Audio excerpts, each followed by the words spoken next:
Hello YouTube. It's been God knows how long. As you can see that my content is kind of dwindling. It's getting worse and worse as it goes on because I haven't really made any videos. So I'm going to waffle at the beginning of this video and then I'll leave like a skip down below so you can just jump to whatever minute, hour, whatever it's going to be to get past what I've been up to and stuff that's happened. Right, where do I start? Pickups. I've probably got 2 years worth of pickups here that I haven't said, shown, or anything. So it's kind of been a long time coming. So where have I been? Let's start with the car boot season. As you can see, barely any videos, if you can even call them videos. We moved to the countryside, got sick of people, got in the car, moved to the middle of nowhere. There's 2 car boots here. One of them's about 35 minutes away. The other one's about 20 minutes away. The 35-minute one is really early. And if I'm honest, it's like too early. I can't be doing with getting up at 4 a.m. anymore to travel to a car boot to find nothing. The passion for retro gaming is still there, but I'm just tend to just buy what I want now versus try and get CEX credit. Plus, the nearest CEX is about 45 minutes away. Which also makes it a pain in the arse to trade stuff in. So we go to the other car boot sale. We go there about 5 times. It's awful. It's one of the worst car boots I've ever been to. I used to go to a car boot called Linslade. It's like a Bedfordshire one. Fantastic car boot. I can say what it is now because before I didn't want to say, hey, this is Linslade, it's amazing. And then everybody turned up and I had no content. So that's the reason I wouldn't say before. So sorry about that. It was never, done maliciously. It was just there would be no content to see if everything's already gone, which is why there's no content with the new boot sale. The new boot sale it's a decent size, but it's really poorly run. A good car boot sale like Linslade is run really well. You've got a full team, you've got a guy doing the car parking, you've got people on the gate. I mean, talking many people walking around, get told off, so they run up and they just go back to your car. It's just amazing. It's just such a good car boot. Everything's set up before you go in and you just walk in the door and you're done. But alas, that is now over 2 hours away from me. Where I am now, the car boot is, you've got an entrance with, I think there's 4 booths, and they've now opened up the other end of the field. So instead of putting 4 people on the booths, they've put 1 on the booth and 1 up the other end. So they're letting people queue up early. And I'm talking, you have to queue up an hour early to even be in like the top 50. But now it doesn't matter if you're an hour early because they put them down the other end too. So instead of being first in, getting a whole row to yourself, you're getting half a car boot. Because that other end of the field, someone's going to tap up that end first. And no one's going to just walk down like that. The average person would, but people who are looking for games and stuff aren't going to do that. It makes it awful. It makes it awful. But the worst bit is the resellers. YouTube isn't what it used to be, as you probably know. With YouTube, if you're watching car boot videos, I think 9 times out of 10, the ones you see are now more about money than they are about finding a game and getting a bargain. They tend to be, I found this kettle or whatever and it's worth 300 quid and I got it on eBay and made this money. That's how they do it versus, wow, this is a game I've always wanted and it's an absolute steal at the car boot. So people tend to go to those videos now, which also makes the popularity of car boots and reselling even more. And obviously the way the world is at the moment, most people don't have the extra cash and they're making cash any way they can. Hence going to the car boot, buying something, reselling it, making a profit. So that's caused a big problem. And when you're queuing up, you don't just see one person going around, you see many people going around. And the worst one for me was a culprit of a guy just basically pulls up, and he puts out 3 pairs of shoes, and they're fit for the bin, and that's done on purpose. He's paid his £8 to get in, 3 pairs of shoes, and then walks around. He taps it up for the entire time that everyone's in the queue, does one last run when everyone's in there, and off he drives and gets first in. Now, before you shout, you should pay £8 to get in and do the same thing. Number one, you shouldn't be doing it. It doesn't promote a healthy environment for car booters because the people in the queue see it and they're already pissed off. That pisses them off. The reviews start to tank. I've already seen the reviews on their pages and they're not doing well. And it upsets people. It puts people going there, because what's the point in queuing up for all that time when they could just let you in the same time as everyone else? If they're going to let people in to park and go round, then they should just let everybody in the moment they get there.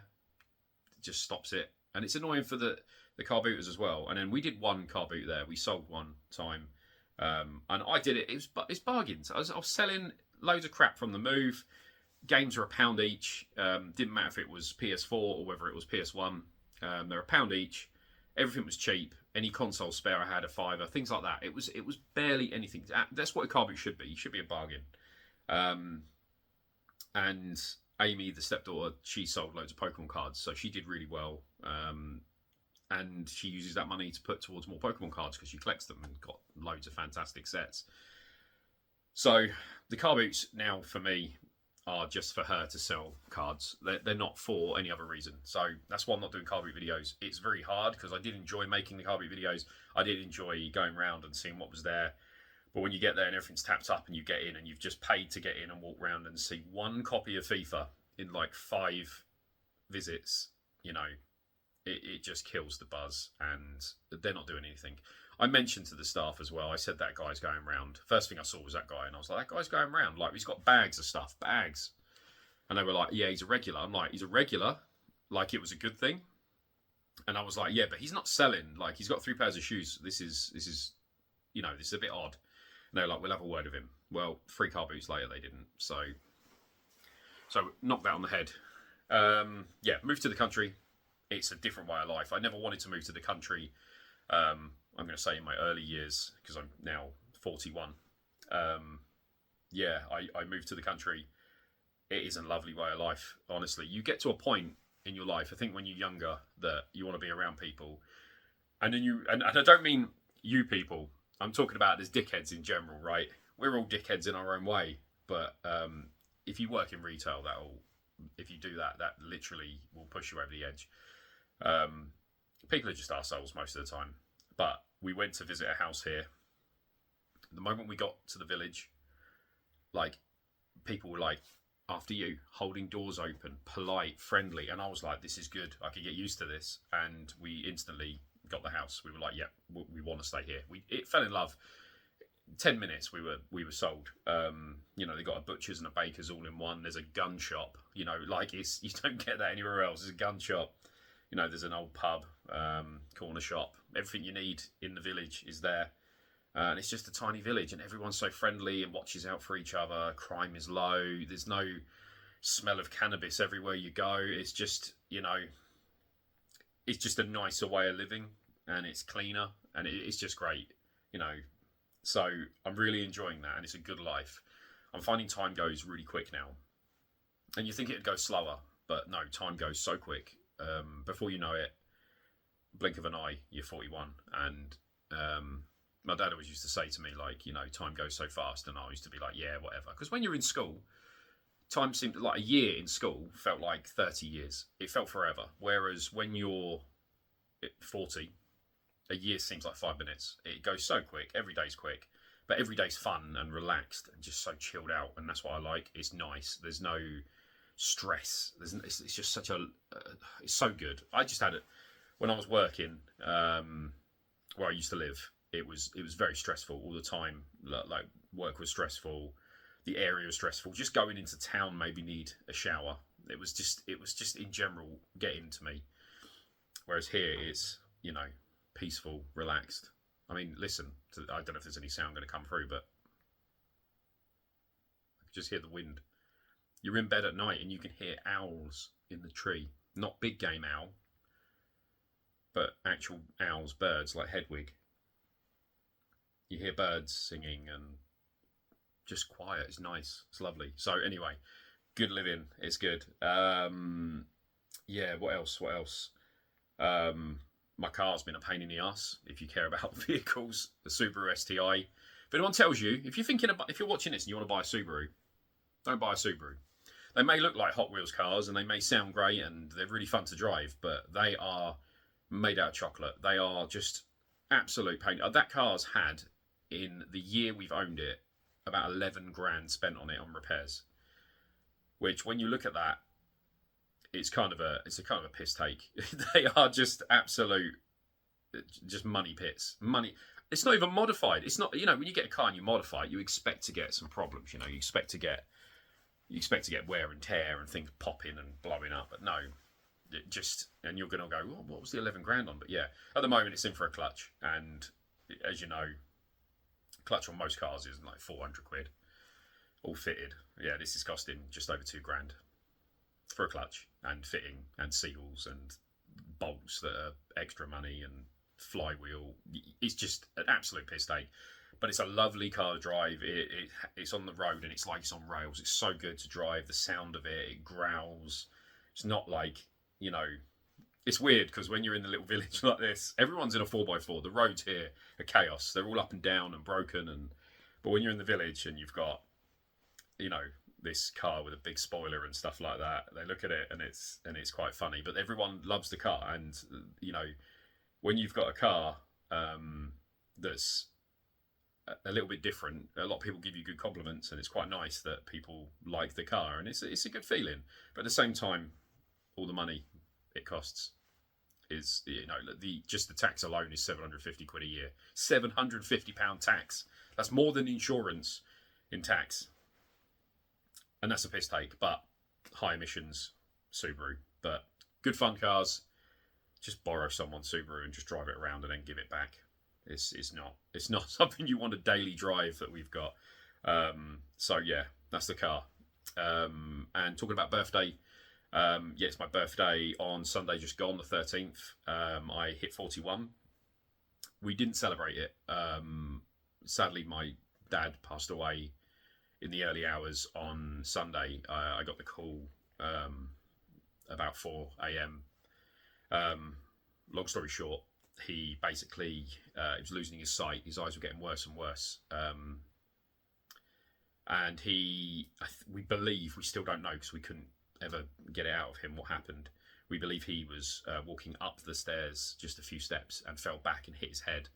And as he did so, he broke his neck in 2 places. I think he had a bleed on the brain, they said. He had plates and stuff like that. I visited him in hospital, and he was in so much pain. I wanted to see him. Obviously, he's my dad. Wanted to see him, and he was just shaking. Like, he was shaking in pain, and I've never seen my dad in pain.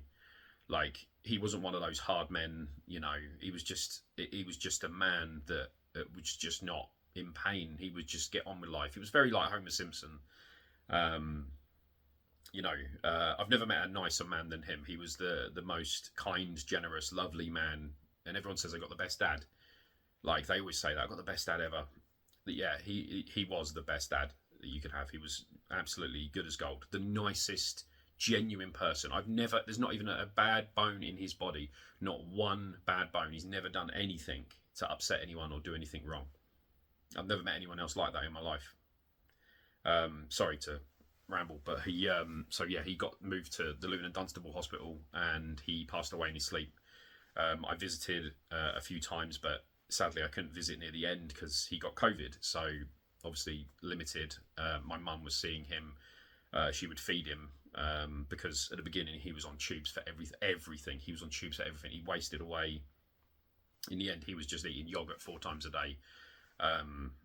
And that was it. And he was not as much pain, but he was, I got to see him before that and tell him I love him, and he said it back. But he lost his mind, in the accident. We don't know what happened. They had to put him into a coma for the pain, but he basically his mind never came back. It was like a computer in safe mode. They reckon it's like a recovery thing, and like when you're a human, you can have this recovery thing that just puts you in safe mode. And yeah, he basically went into safe mode, which left him in a state where he could remember my mum or something about football that he liked, but he didn't. He just kept repeating the same things. He never snapped out of it, and it wasn't him. But yeah, I got to say I love you, and he said it back, and in general, just life's short, so tell the people that you care about, that you love them. Yeah. Sorry. Fuck, that's just hard. Tell people that who you care about that you love them now. Hold them close while you can, and so you don't regret it later. That's all I'm saying. Just say it more often, because it, you know, people say the more you say it, the less it means. It's bullshit. Say it as much as you need to. Scream to the world that you love someone. It doesn't matter. If you love them, tell them. Tell them hourly, minutely, all the time, till they get pissed off with it. Anyway, I still don't know when the funeral is, but we're waiting. And if you're watching this and you're going, why are you making a YouTube video if your dad's just fucking died? And it's like, he's the first person I've lost close to me. And I want to keep busy. So this is keeping busy. And if I don't, I'm sitting there going mad. And I'm on my own in the house today. Well, apart from the cat who'll probably scratch the door in a minute and come in. But I'm on my own, so I'm keeping busy. And yeah, it just hits hard at night when you're laying in bed. That's when you start overthinking stupid shit. I've just realised it's 16 minutes and I haven't even got to a pickup. So I'm going to shut the fuck up now and do some pickups. I'm going to start and do it in sections. This is going to be a long video. I'm going to have to do it in sections and pause in between because there's too much. There really is. So I'm going to start on kind of like arcade stuff. And you know I fucking ramble. I can't stop. So let's go for it. Right. So I might have even more stuff that I don't even realise. So I'm going to start with the Neo Geo Pocket. Why not? So Neo Geo Pocket. I've got quite a collection now of games, quite a few, some of the heavy hitters, but I don't even know if I've got stuff there that I haven't shown or shown before, but I'm going to show you some of the stuff that I know I haven't shown, I believe. So I got this, it's called Blue. I know they call it different colours in different countries. It's kind of like a silvery blue. I can't remember where I got it. I think there was a guy on Facebook just selling it, and he wanted something silly. It was like 60 or 80 quid, something silly, and you're going to say, that's not too bad. Loose, you get it for that, but it is mint. It's got the bag inside, it's got all three manuals, it's even got the cardboard piece that sits over the top, which is always missing on these. You buy one of these from CEX, you'll find that you'll get the box inside, but you'll have it just sitting inside. There should be a cardboard piece that goes over that and then slots in to hold it in place. It's got everything. I'm not going to take the thing out. It's mint. It's absolutely mint, but that was an absolute steal. I was like, I'm sure it was like 60 quid, but it might have been 80. Or maybe this was the £80 one. This was also online, and it was just two. I don't buy multiple colours of systems. I don't do it. I'm not bothered. I want one system that's my favourite. That's normally how I go. That's why my systems are the way they are, the consoles. I usually want them just one. Well, with these, they were just too cheap to pass up. So I've actually got 4 consoles. I've got one that's like a clear one, which is boxed, which is modified. I've got a black one, which I just modified from a broken shell and then upgraded it. But these two are unmodified. But yeah, this is the stone blue. That's blue. This is stone blue. I don't know why that's called stone blue. It's just got like this kind of camo pattern on it. Someone had a sticker on there at some time. It's a pain in the arse. It's left a kind of like a furry thing on it. I'm not going to piss about with it. But again, fully complete, absolute bargain, and fantastic condition. I also got, I'm going sort of arcade Neo Geo combo, so let's get rid of it all at once. I have a new system, or arcade thing. This is, some people might know about it, some people might not. This is the PGM, IGS PGM. That's the Polygame Master. Fucking weird name. This is China's version of the Neo Geo MVS. I got this, well, I bought one for an absolute steal of £40. And I got it from AliExpress, and it turned up, and it was a sack of shit, and it was broken. At the same time, I bought this game in there, and that is Demon Front. Demon Front is a very expensive game, and it is a game that I think everybody who is a fan of Neo Geo should play. It's basically Metal Slug with a Chinese clone version. It runs better than Metal Slug, and it plays the same. It's the same thing. You basically get an animal that follows you around, or a robot or whatever. So you're a character, but you can use that animal to turn into a shield. So in Metal Slug, you get hit with a bullet, you're dead. But you can turn that into a shield, and it can be healed and things and keep you alive while you're shooting. But you don't do as much damage. But you can turn it into an extra for your gun, so you can charge it up and shoot loads of bullets. And it has a level up system, so the longer you're alive, you earn points and you collect hearts. And the hearts give them basically like XP.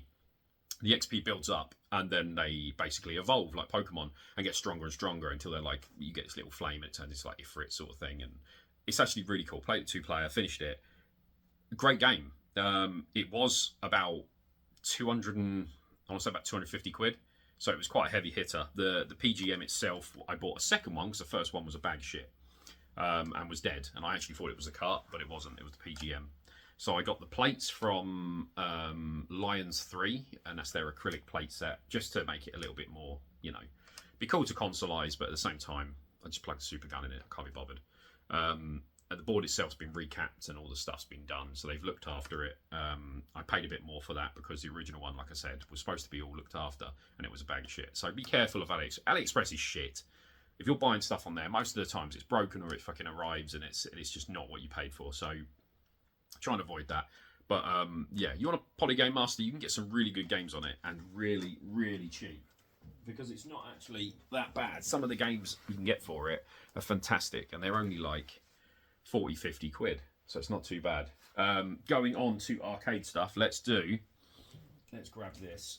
Everything's everywhere, sorry. This is a monster. By that you might know what it is. And that is a CPS2. I've got an A and B board. I got this off a guy on Facebook. This one is Marvel Superheroes versus Street Fighter. And if you know about Marvel Superheroes versus Street Fighter, if you play the Japanese version, the green boards are Japanese, you get, I want to say his name's Norumaru. I don't even know. I should have done some research beforehand. There's an extra dude in it who you can play as. He was like a comedian in Japan at the time, and I just wanted the extra character, so I wanted the Japanese one versus the, if you can hear noise, that's the recycling guys turning up. Yeah, I wanted just an extra character. Only problem is, when it arrived in the post, I think it was FedEx, and they had smashed the shit out of it. Like, all of this was cracked up. I don't know if you can see that, but it's cracked down there, and all the way up here. Now, I usually clean all my boards and that. When anything turns up anywhere, I give them a good clean. But I'm not going to clean this because the guy's actually, he said sorry for he packaged it in a cardboard box, but it was just slightly bigger than this. And then he wrapped it in like 2 layers of bubble wrap. So it could have been a bit more bulletproof. I think the cat's at the door, 2 seconds. Cat's being a knob. He's just sitting at the door there, so I'm just going to open it a bit in case he does want to come in. So if you see it move, it's not a ghost. So he did say to me like he's going to try and source me another case to swap it over to because he gets them all the time. He always gets arcade hardware. The only problem is this game came and it's not Japanese. So it's a Japanese case, Japanese sticker, but it's actually an Hispanic copy of the game, so it doesn't have the extra character. The Hispanic one obviously isn't Japanese. So I said to him like, dude, it's not in Japanese. He's like, no, in I can't remember where he's from. Wherever he's from, he basically said they don't have rude bin men, quiet. They don't have set ones, so you might get, and it's genuine chips and everything. I've looked. You might get Hispanic chips in the Japanese shell because that's what they did. They did that. Well, I didn't know that, but I kind of felt like he should have told me beforehand and said, you know, when you're buying this is Hispanic and this isn't Japanese, because when you look at them, green is Japanese, Europe is blue, and so is America. I think orange is usually Hispanic, and then grey is Asia. I might be wrong there. But anyway, got the other board as well. That's all good. So it works. It works fine. It's just not what I was expecting. But he said he's going to send me new chips, so he's going to send me the chips for the Japanese one to translate to Japanese. You can just drop them in these boards, so I can convert it back. So here comes a cat, not a ghost. Hello, mate. You all right? That's it. You just sit on my stuff. So anyway, and then I got a Hayabusa super gun, and the reason I got the Hayabusa with CPS2, most of the games are 6-button games. With MVS, they're 4-button. So obviously, if you plug it in a super gun and use an Neo Geo controller, you're only going to have 4 buttons, and on a fighting game, that's no good. Well, this one comes with the PS2 adapters. Now, you're going to say, hey, PS2 pads, though, they're shit. So why are you going to want to use a PS2 pad? Well, the other thing, I'm going to put that over there, is this. So, I have, sorry, cat, I have the Neo Pad 2. Now, I'm not a massive fan of arcade sticks. I don't mind them on platformers and things like that, maybe like shoot 'em ups, but on fighting games, I like my pads. A lot of pads aren't very good for fighting games, but this pad I got, this is another pickup, boxed, complete. It was new old stock. So the box had some foxing on the edges, came in the bag, the wire was wrapped up. You can see the wire's still got its kinks, like from where it was, but I've been using it, so it's stretched out a bit now. That's what she said. So, got this pad. Incredible. If you've got a Neo Geo CD pad, you'll know that they're one of the best pads ever. And I'm not talking about the shitty 8-bit do one. The 8-bit do one, I've got that as well. I'm not going to show that as a pickup. Crap. Used it for 5 seconds and then back in the box, chuck it away. It's crap. The Neo CD pad is one of the best pads for fighters of all time, if not the best pad. Well, this takes that pad and takes it to another level, because you've not just got the 4 buttons for your Neo Geo, you've got your 6 buttons for your fighters, and you've got 2 buttons on the top if you did want to remap them to something else. That allows you to remap. That Hayabusa, though, we've had it, there's a review on my channel that I've said about it. There was problems, but I've got it working now. But yeah, incredible. 6 buttons, amazing. Super clicky, feels amazing, 100% responsive, amazing. Works well with CPS2. So that's another thing done. Pick up for that one.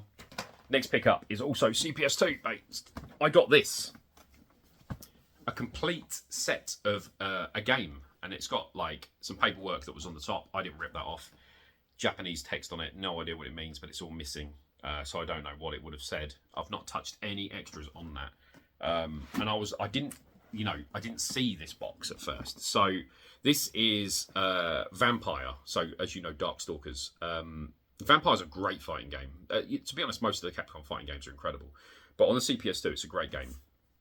Now, it's a Japanese copy, but when I looked on there, it just had the game. It literally just had the game. That's all that was there. But the rest of the box and that were in the different images. But it was listed as parts, and he had it up for £170. Now, the bag's in there. Had it up for 170 quid. But the condition is fantastic. Absolutely gorgeous condition.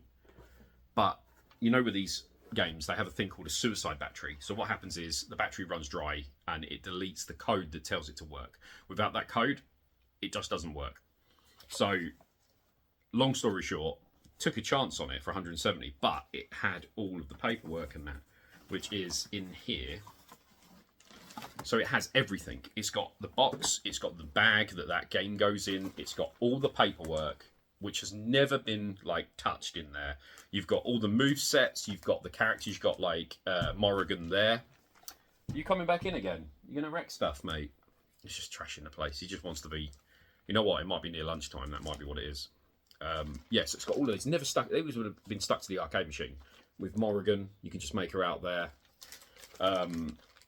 Amazing, because it had all of that. To me, you buy a retro game now and you pay 200 quid for it, and it was 40 quid on launch. Well, this would have been a lot of money, thousands, to buy a board like this with all of this. And all of this extra, to me, that just sells it to me, like 170 quid. So I took a chance on it, tested it the moment I got my CPS2 stuff, worked first time, then changed the battery out and put in a Infinity key so that I don't have to worry about it failing in the future, because I don't want it to die. And it's amazing condition. So on that note, that clears up the CPS2.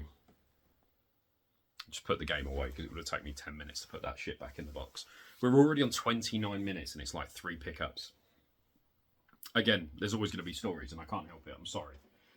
You can always double time the speed. Next up, something that's changed. So I had a Neo Geo MVS. Had another MVS, and then I had a customized console MVS, which was based around the Neo Geo CD. The problem with it was the spring that was in the back that opened the lid that the guy had custom made it was very strong. So over time, it was cracking the case into the point where it just totally cracked, and it wouldn't even stay. You know, you hit a certain age, you can't stay up anymore.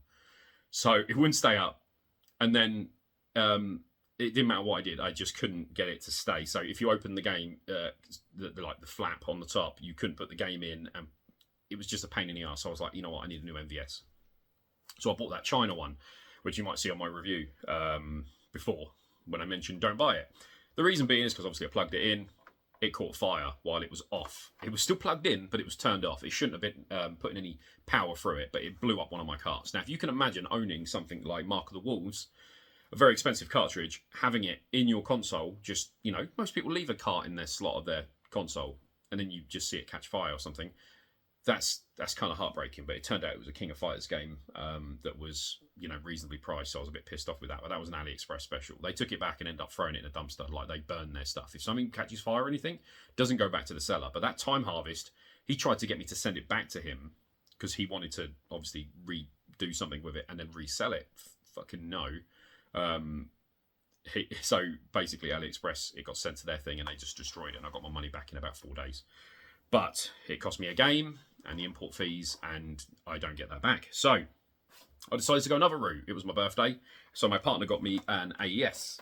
It's got Neo Geo AES. Now, I'm not one of those people who's going to go out and spend £700 on an AES game when I can spend £200 on a genuine MVS game.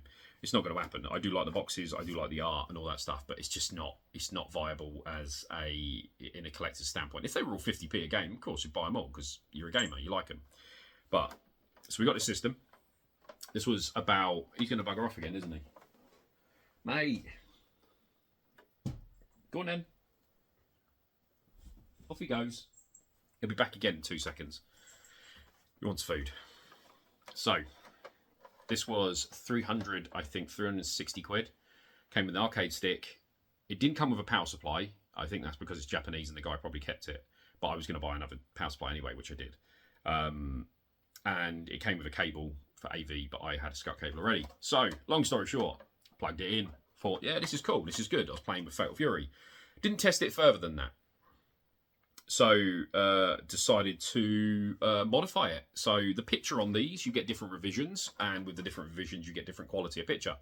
This is a 3.5, and the 3.5 is like a 50-50 whether you get perfect or you get checkerboard pattern through the entire image. This had the checkerboard.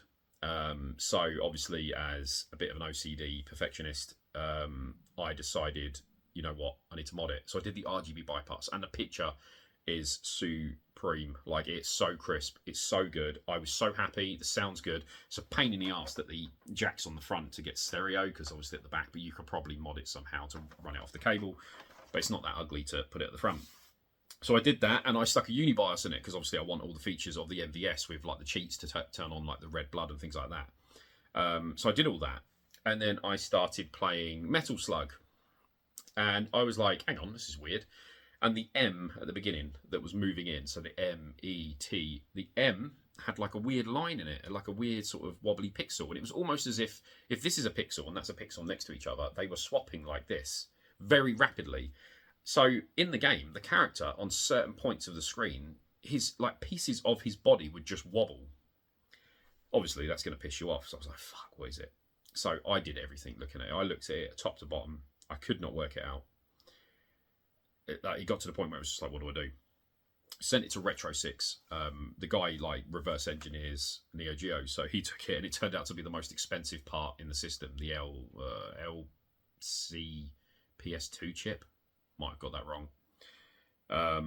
And basically that controls the graphics, and mine was fucked. So, and that's putting it polite. So that cost a lot of money. So from 350 or 360 quid, it basically cost me £600 for my birthday present because of it was messing about. But now it's fantastic, and the reason I wanted the AES is because of this. The guy who makes an adapter that converts Neo Geo MVS to AES hardware, so you can plug an MVS card in and play it exactly like it was on it. And this has got 100% compatibility. This is the Fusion adapter.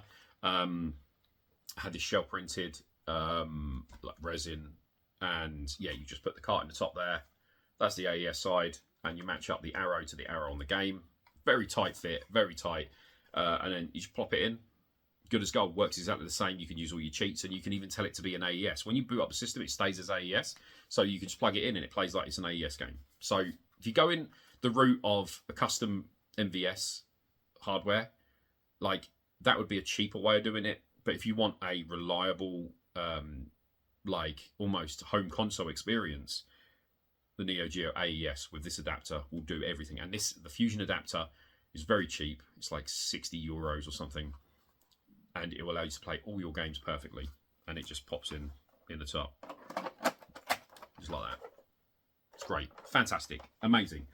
Great hardware. Well, when it's modified, great hardware. Before that, I don't understand how something could be so expensive and they cut so many corners to make so many mistakes. So, yeah, that's that. Let's go on to some more pocket games. Crush Roller. I think I got these with trade credit. Puzzle Bobble Mini. These were pennies. I don't know what they're worth now. I don't think much. I don't think they're very expensive games. But I got these with CEX credit. All complete. I just thought these games are great. This game's kind of like a puzzle. You have to roll over the floor and make the colours of the floor change. And I believe the enemies change them back. So you just have to cover it all. Once you've covered it all, you've basically finished the level. And Puzzle Bobble is Puzzle Bobble. You've played it. You shoot a ball up, match the colours, they pop. That's it. Two other games though. I've got Last Blade. The Last Blade series is fantastic. So much better than Samurai Showdown. I don't care what anyone says. Absolutely gorgeous artwork. All complete. All complete with all the manuals. UK version in English. Incredible game. I believe this was a gift. It might have been a gift from Caroline. I'm not too sure. I'm pretty sure she bought me this. I don't know what we paid for it. But I'm sure this was like maybe a gift or a birthday gift or something a while ago. But she also got me Gao. It's always weird saying this. Gao's Fighters. I wasn't expecting much from this. I know I love my fighting games. I love my Neo Geo stuff. But this game is a crazy expensive game to get.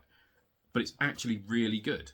It's really, really good. And it plays a lot like most of the Neo Geo fighter games on the console and on the hardware, you know, the handheld hardware. But it's got like cutscenes. So there's cutscenes, and then when you do your finishing move, it will like flash the background with your character and stuff like that. And it's just so over the top, but really good. It's only like, I think it's like 10 characters to play as, something like that. There's not many, but it's a really good game. Like, but if you don't want to go out and spend like, I don't know what it's worth now, 300, 400 quid, 500 quid, no idea. Obviously, just emulate it. Just emulate it. Go for it. It's fun. Atomic Wave. I've got shitloads of games for that. But I know I haven't shown this, and it's the Rumblefish. This is a game that I'd never played before. I'd love to get Rumblefish 2, but that game is very hard to find, and it's about 500 quid. And I think it's on it might be on the PS2. I'm not sure, but nobody really talks about this. But the Rumblefish is fantastic, and it's the characters. Instead of being a solid sprite and it's pre-made, it's like marionettes. It's like those, you know, when you're an artist and you have like the wooden figure and every joint moves and does its own thing. It's like that. Everyone moves like they've got them, you know, you used to make people when they put a pin in their arm and you'd move the arm and stuff as a kid. Like, it's like that. Every character's got its own individual movement. It's a weird game to describe, but the fighting's fantastic and the game is so good. It's such a good fighter. The animation, the sound, everything. The moves are wicked. The combos are so good. Beautiful game. Absolutely amazing game. I'd love to get number 2, but finding it for a good price is going to be next to impossible. So, but I don't mind paying up a bit on arcade hardware. But again, there's so many bootlegs out there. Going on to MVS games. Right, no order here. We've got Fatal Fury. Fatal Fury series is what it is. I love Mark of the Wolves, my favourite fighting game of all time. Obviously, they're making a new one soon. But Fatal Fury, cheap as chips. I think this game was like 40 quid, 30 quid, something like that. Pennies. But it's a good game, not the best game. When you find a series and you go to the end of the series and you go backwards, you notice that the moves aren't the same and things like that, and it's not as clean. But it's a great game, great sound effects, scaling effects, stuff like that. The sound is so crisp. Love the sound. This is Samurai Showdown 4. Samurai Showdown games are really good, but at the same time, there's a lot of blocking. And I know you're supposed to block in a fighting game, but I find there's less action because the swords hit so hard that it takes so much health. So they have a lot of blocking, and it's about countering each other instead of just raw fighting. And I prefer the raw fighting, hence why I like Last Blade more, because it's more action, more fighting. Combos, yeah, but these games are still really good. I'd like to get all of these. I've got 1, 2, 3, 4, but I don't have 0 and 5. But yeah, this is on an SNK cart. These are like, people say they're for like the G stands for Gaia, and they're meant to be like a rental version of the game. I don't know, but I think they're quite cool looking carts. Put that down there. We have, someone's rudely wrote over the Japanese, and it's World Heroes 2. I don't rate it. Clear cart. I got it. I like my MVS games, but it's all right. It's all right. It's an all right fighting game. That's all I can say. It's not good enough to like, yeah, rave about it. It's an average fighting game. We have Fatal Fury 3. Again, I don't mind if it's English or Japanese on the text. Unibars takes care of that and makes it in the language it's supposed to be. Fatal Fury 3 is fantastic. Really good fighting game. Absolutely love it. Again, good sound, good graphics, good gameplay. On another one of those SNK carts, so I think they're really cool. Yeah, it's fantastic. Great game. If you've played it, you'll understand. We have, these are in no order at all. So Metal Slug 3. This is a weird one. Like, so this cart, so this is how some of the carts, I thought maybe someone had just bodged it, put it together, but look, the bottom is red. The piece that's in the bottom. So I looked it up on MVS scans anyway to see, like, that's weird, but it was the same on there. So Metal Slug 3, fantastic game. Metal Slug, can't go wrong with any of them. Obviously there's slowdowns and stuff like that. Apart from that, incredible games. If you played Metal Slug, you love it. Everyone loves Metal Slug. Metal Slug 2, I already have Metal Slug X, so I'm getting the Metal Slug series, so these are part of them. Really clean, good condition. Metal Slug 2, fantastic. This is when you just stand there and just, yeah, you've played this. We have Puzzle Bobble. I think this was like 20 quid, and it's genuine. The one I had before was a bootleg and had some weird glitch sounds. I believe with Puzzle Bobble, if you run it in like American, like you set the system to America, it will play as Buster Move. I always get Buster Move and Buster Groove mixed up because of the PS1 game. Buster Move, but if you play the Japanese one, it says Puzzle Bobble and EU. And again, great game, fun arcade game. We have Waku Waku 7. It's got the hollow label. Obviously, these bits used to get, they cut them off back in the day. The reason they cut them off because they had the serial numbers and people thought they'd track them down. And, you know, like Japanese Yakuza would come along and kick the door in and be like, give me my game back. But this game is fucking wicked. I love it. It's a fighting game, Japanese as fuck. It's like an anime style, beat the hell out of it. And the idea of it, I think the Waku Waku 7, it means something like, I'm going to butcher it now, I think it means something like the crystals or something. There's 7 crystals. If you get all of the crystals, you can make a wish. And that's what it is. It's like a Twisted Metal sort of thing. You get to the end, you make your wish, and you live that wish. So that's why you want to win. But wicked game. End boss, you fight, and then he goes to the size of an entire like Godzilla city, like over it, fighting him. The one on the Neo CD and the one on the Sega Saturn, you might play this on Sega Saturn. This game is quite an expensive game. I got this for a bargain. The Sega Saturn one is good, but it's got a lot of slowdown. This game doesn't have the same amount of slowdown. This is the one to get, but again, you have to pay up for it, and it is a lot of money. But yeah, the Sega Saturn one's still good, but the slowdown kills it. This one is, I think this is Samurai Showdown. I don't even know. 3, I believe this one is. I can't read Japanese. Samurai Showdown 3. Again, great game, but prefer Last Blade. Still fun though. This is a bit different. So this is genuine. All these games are genuine. Metal Slug 4. It's just a weird texture. So every game you get for the MVS has got like a gloss finish. Well, these cases, I've got a matte finish. Different, feels different, but that's how it is. And the label's changed as well. Like that. I've got a weird line just appear on my screen then. Sorry. Put me right off. Amazing game. Metal Slug series. Apart from the one on the Atomic Wave, I don't rate that at all. I think that's one of the worst ones. And then your standard Metal Slug. So I've got Metal Slug X. So I've got 1, 2, 3, 4, X. I just don't have 5. Doesn't ever turn up, and when it does, it's either the case is broken or something like that. We've got a few more games. Top Hunter. Now, I had boxes printed for these. I need to get boxes printed for all of those. These ones I've already had the boxes done for. These are just soft boxes, like shop boxes or whatever they're called, I don't know. But again, the game's in there. It's all good, genuine. I got this for a fucking steal. This game was dirt cheap, like 40 quid or something. It sells for quite a bit, nearly 200, I believe. Sold as faulty because the guy couldn't get it to work. Took it home, cleaned it, booted up first time, no problem. Then we go on to these two games, absolute killer. We've got Last Blade 1. I love the artwork as well, even though this is like someone's custom artwork. So cool. Characters in it, the design, so good. But yeah, 1 and 2. I believe 2 I think I got 1 for Christmas last year. And I think I got 2 off AliExpress because it was dirt cheap. And I was like, now AliExpress you can get wins, but it was something like 70 quid, which is an absolute steal. But the guy listed it and was like, yeah, it's real. And it is, and it works. And I was happy. It just needed clean. But it's always a risk. And these games are expensive now. They're creeping up. These games, when you go into the dip switches of the MVS, you actually get the option to put on cruel mode. And now, if you said you enabled cruel mode, you would think it was like a hard mode, but it's not. It turns on blood and fatalities. So when you hit someone with a sword and you do a really strong sword move, you just cut them in half, or the head comes off, or whatever. I'm pretty sure you cut them in half. I don't think the head comes off on this game. I think that's Samurai Showdown. But yes, fatalities and blood.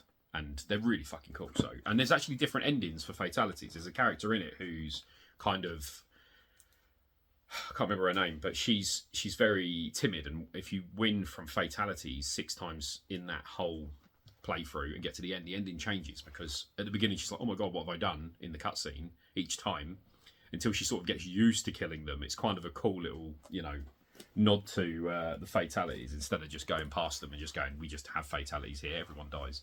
It's like, I don't want to kill them, then getting used to the killing. And I thought that was actually a wicked touch. Aero Fighters 2. I'm not going to keep taking them out of boxes, but yeah. Aero Fighters 2, incredible game. The dolphin guy in it's fantastic. We have the Fatal Fury series here. So I've got all the Fatal Fury series apart from the newcomers, and trying to find what game's what is a pain in the ass, because it's like Fatal Fury 2, Fatal Fury the newcomers, Fatal Fury 2 the whatever, special, real bout special. Like, there's so many of the names are just over my head. But this is real bout special. I don't know what's what anymore with Fatal Fury. This is Fatal Fury 2. And this one is Fatal Fury Special. So you've got like special, real bout special. Basically, I've got them all. I just don't have the newcomers. I might even not have them all. I don't even know anymore because the names are so odd. It's like the Wii and the Wii U throwing people off, but they just made it even worse.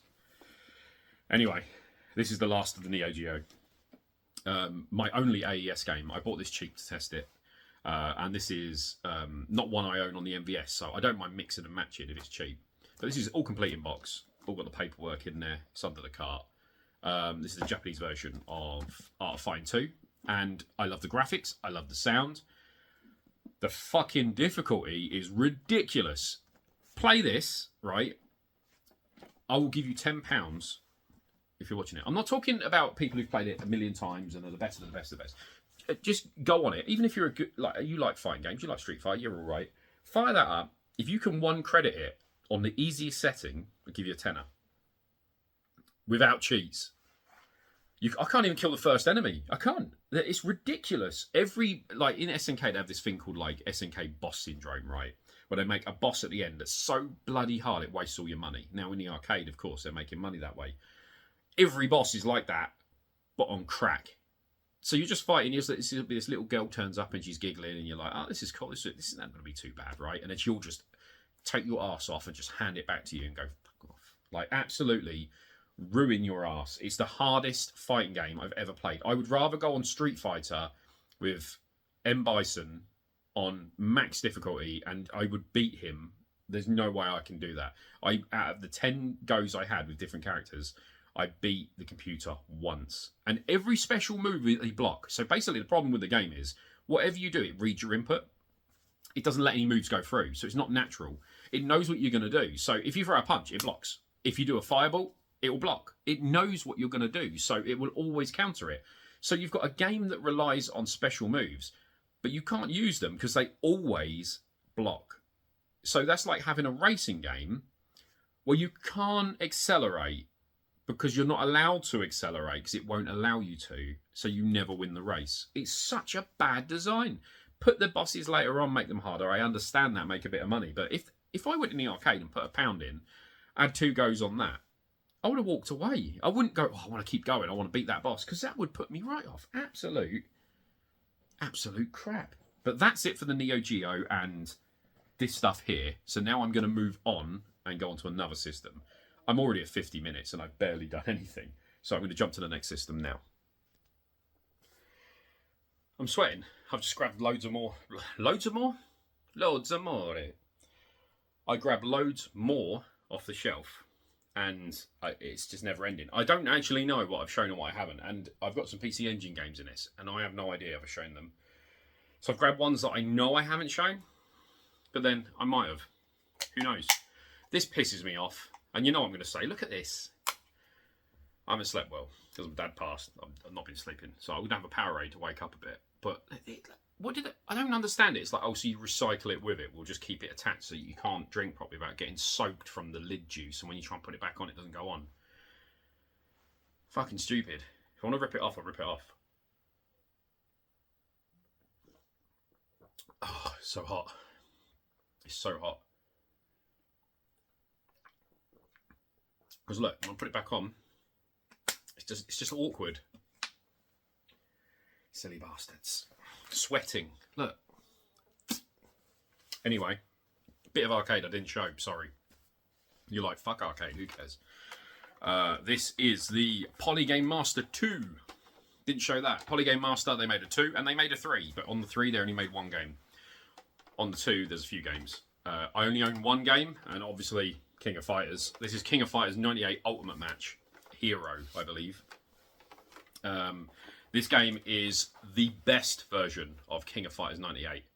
I believe that game also got a version on the Xbox, but the arcade one has got everything, every character. But if you play it, again, hard as fuck. It's still easier than that other game, way easier than Art of Fighting, but very hard. But you're going to play this 2-player, so it's more of a combat. It's got a broken setting, basically. It's got, when you have difficulty, it's normally 1 to 8. 1 is easy, 8 is hard. This is wrong. So 8 is easy and 1 is hard, but 8 is still harder than anything that most people would play on. So, but I have that. Couple of systems. I also got the OLED version of the Scarlet and Violet Switch. I got this on launch to play with my partner and Amy. Great design, nice looking system. And then they released, of course, the Zelda edition. Again, really good. All boxed, all brand new. Just at the moment, they're just on display because I have another Switch. We have like 5 Switches, so sort of taken over. These are in no order. I'm just going to go through what I've got and try and be as quick as possible. I got this. You remember in a Car Boot episode, I actually paid £1.50 for one of these. This one is actually even better condition. I actually thought it was in such good condition that it was a reshell. But it's not. It's genuine. It's even got the little bit of a sticker that you can peel off. See that on there? On the Nintendo logo? It has, like, minimal marks on the back. Like, just barely anything. It's absolutely gorgeous condition. The one I got from the Car Boot for £1.50 had a little nick on one of these bits here. And it was driving me mad. But this one is perfect. I got this for, I think it was £25. Great. It's flawless. It's really, like, so good. So good condition. Can't go wrong with that. Let's go for just as it comes. It's no order. It's no order whatsoever. Got into my fighting games. Obviously started picking up some Japanese games I've never played. This one is Fate Unlimited. Is it Codes? It's got a line for it. The reason I'm saying that is because I can't remember. There's many Fate games. I've got more different types of games. There's many Fate games, but this one was. I saw this and it was on eBay, and it was. I got this for Christmas last year. One of my gifts, and it came with one of the little figures. I can't remember who makes the figures now. I'm not sure. There's a name for the figures. It might be Figma or something like that. I'm not sure, but it come with one of the characters in the game, and it's a fighting game. A great fighting game. I love it. It's great. Don't know what the story's like because can't understand it, but I really like the combat, so I was like, you know what, I'll have it. And then I saw that it came with the figure and it's sealed, so the figure's never been out. So I was like, that's pretty cool. It looks cool to display as well. I'm probably never going to take the character out because, you know, just leave it in there. We've got I got a PlayStation 2, which is one of my pickups. My consoles, I'm going to pick them up and just show them. So this came with it, Dragon Quest. Can't play it, it's in Japanese. I can play it, but I just can't understand it. But the Dragon Quest series are really, really good games. I have cart only, sadly. Turtles in Time for the SNES. This was like £40 or £30. Couldn't turn it down. Genuine cart to go with, obviously, my SNES pickup. The N64, I have quite a few games for. These games are loose. I've been buying the boxed ones from Japan because they are really, really cheap, like on the most part. But these games came with it. Pocket Monsters Stadium. I think this is Gold and Silver or something. It's Pokemon Stadium, not the greatest game. Mario 64. I've got 2 versions of this. So this is the original one. These just came with the system, so I didn't buy these. I wouldn't have bought them as they are, but they came with the system. Smash Brothers and Mario Kart, which has been very well loved. It's gone to the point of it's starting to go yellow, and the top's got someone's name or something on there with a Pokemon sticker on it. It's kind of sweet, kind of cute, but keep it for the. It came with the system. And then on to some of the games. I have a really nice copy of Yoshi's Story. A lot of these games, N64, there's a lot of games that you can just get from Japan, and they are fucking cheap. Like the UK versions of games where you get a box, the boxes, kids did not look after the boxes. They're battered, they're ruined, the manuals are ripped, the carts have got spit all over them. Put them in a bin. But the Japanese ones, on the games that you don't really need to know Japanese, like Yoshi's Story, they're crisp. Like this was £20. £20. Like, I think that's a bargain.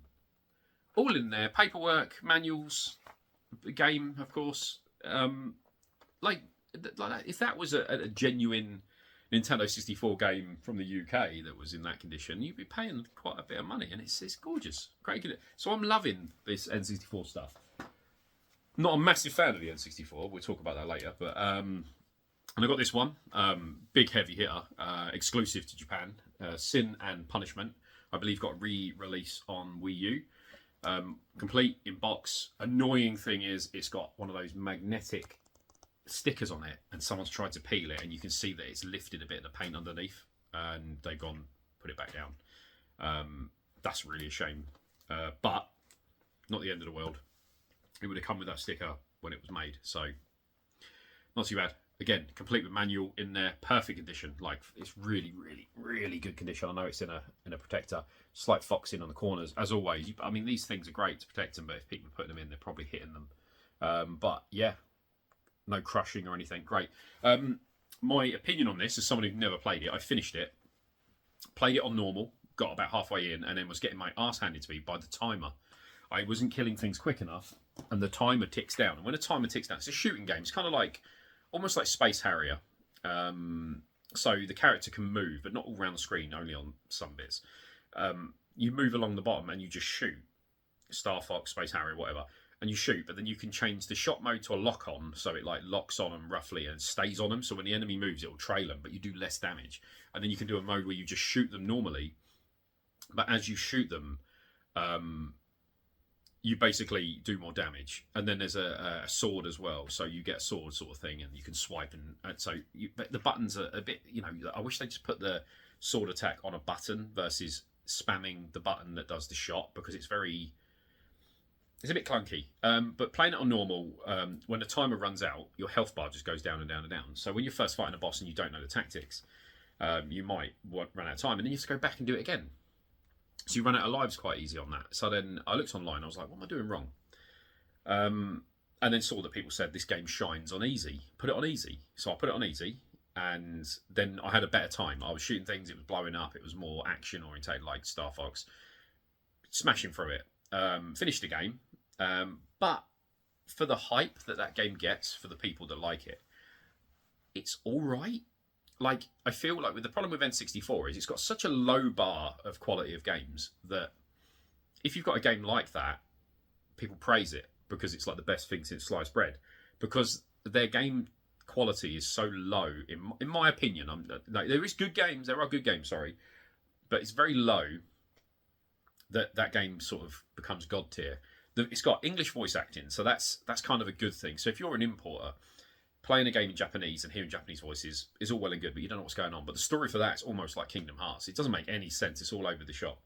But it's in English. Not the greatest voice acting, but you can understand if you're importing it that it's actually playable and you can understand the story. So, but it's it's come up to a £300 game now. It's gone up massively. I think I got it for like $230 or $240, which I still think is a bit over the top, but it is an exclusive, so I don't mind paying up a bit more for an exclusive. Again, F-Zero, just go on to the next one. F-Zero, pretty good condition. I would say, very good condition. Foxing on the edges sometimes, you just can't be helped. Cardboard is rubbish. But again, complete box, I think that was like 15 quid. 15 quid. Again, a game you don't need to know Japanese to just play. Then I got this one, and I kept the sticker on it because I thought it was great. So this is Super Mario 64, but this is did they call it the Jolt Pack? Like the Rumble Pack edition. And it's got a little prize sticker on it, which was 6,460 yen in 2003. And I just think that's great. I'm not taking that off. I think that's great. I think that's fantastic. Again, complete box. Pretty good condition. Not flawless. Got, a bit of a crease up there, but it's complete. But this one allows you to play the game, but the game rumbles when you get hit or jump and things like that. So it has the rumble features, which I thought was pretty cool. So, and this was like £10 or something. Like, silly money. Like, that's a good price. That's a good price. I have this game. This is Custom Robo V2. I can't tell you anything about it. I haven't actually played this one yet. I did see some people talking about it, so it's a good one to get.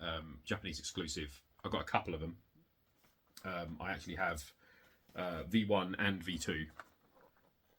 Haven't played them. So I believe it's like you make a robot yourself and then you battle, like a mech battle. But again, for the price these were like £10 or something each. I think that's a good price and it's worth a go. Again, another crispy one. This one was a bit more. I think this was £30. This is Kirby 64. So is that the crystal shards? I can't remember. If I'm honest, I can't remember playing it. If I have, it didn't stick with me, so it might be crap. But I just thought for the condition, again, fucking gorgeous. Like, absolutely gorgeous. Like, crisp. Again, for £30, I'm taking that all day long. That's great. I've got nowhere to put any of this stuff. The chair's creaking, that's not my ass. There we go. Just to prove. I'm not shitting myself. Okay, we're going to go with a couple of Famicom games. I got these off Nintendo Arcade Alex. He done me a wicked deal. I think these were 200 quid for the pair. I think I've got these like a good 2 years plus. I got Holy Diver.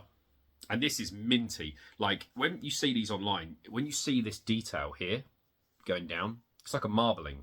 But when you see that shit online, you go, oh, it's a bit worn. It's not. It's the pattern. So if you do see one and you want to get this game, don't necessarily think it's bad condition, but that is absolutely gorgeous. And I've been trying to find box protectors for these.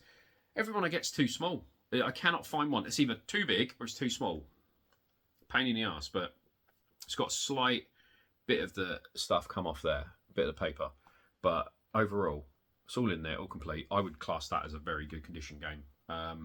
Again, I think it was £200 for the two. And the other game in the two is Crisis Force. This game is one of the best shooters on Famicom. In fact, it could be the best shooter on Famicom. I love it. I think it's fantastic. This is really good condition as well. All complete in there. Absolutely gorgeous. He done me a wicked deal on it. I think he was putting the money at the time towards his arcade museum, which you haven't checked. Go look it up. It's amazing. I'd love to visit someday. But yeah, absolute steal. I've been meaning to talk about those for a while, along with all this stuff. But yeah, absolute steal. I got this. This is N64 actually. There's another one. Star Fox 64 with the Rumble Pack. Again, I didn't know this back in the day, but if you got the Rumble Pack, you put batteries in it. If you mod it, all you have to do is desolder one of the resistors that's in it, and you just move the leg across. If you move the leg across, it will run off power from the console. It won't be as powerful, but if it was bad, I'd say it was bad. It runs like great. If you have any more than that, I think it's excessive. Like the Rumble is fine. It's perfectly fine, like any other console. And you'd have to use batteries. So I moved it. And if you do want to revert the mod, it's not like you've destroyed it. You just move the resistor back across. So I did that. Again, complete in box. This is the big box edition. It's got a box in a box. You know what? I think it's yeah, it is in here. And as you can see, like, well, let's get it out.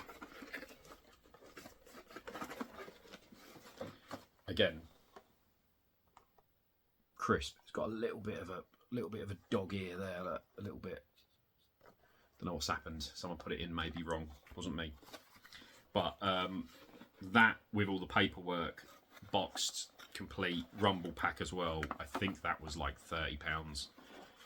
Absolute crazy. If you want N64, like, I mean, you don't need to know what they're saying as well. For Star Fox. The story's crap anyway. You know, you're just shooting stuff. I feel like that's okay. I got this one for the Super Nintendo. I got Zelda: A Link to the Past. Again, pretty good condition. I wouldn't say flawless. Got some dings, a few marks on there, a little bit of a sticker mark just there. Complete in box, map, manual, game. Now I wanted the American one. The American one was going for silly money for some reason, but I got this for, I want to say £65. And I think that's a steal. I saw like Japanese Alan had a UK copy of it for 220 quid in his shop, and I think it was worse condition than this. So whether or not they're going for that price now, I don't know, but I think that price is. It came with a hard case as well. This is a really strong box protector. But yeah, what can I say about it? Great game, fantastic. Changed the battery in it, love it, fantastic. 65 quid, can't go wrong. Okay, where are we going? Okay, more N64. This game also came with the N64 I bought. I believe it's called Hey You Pikachu. I'm never going to play it. It's in the box, good condition, the headset's in there, everything's great. I believe you just talk to Pikachu and tell him to do shit. It's like Nintendogs, but with Pikachu.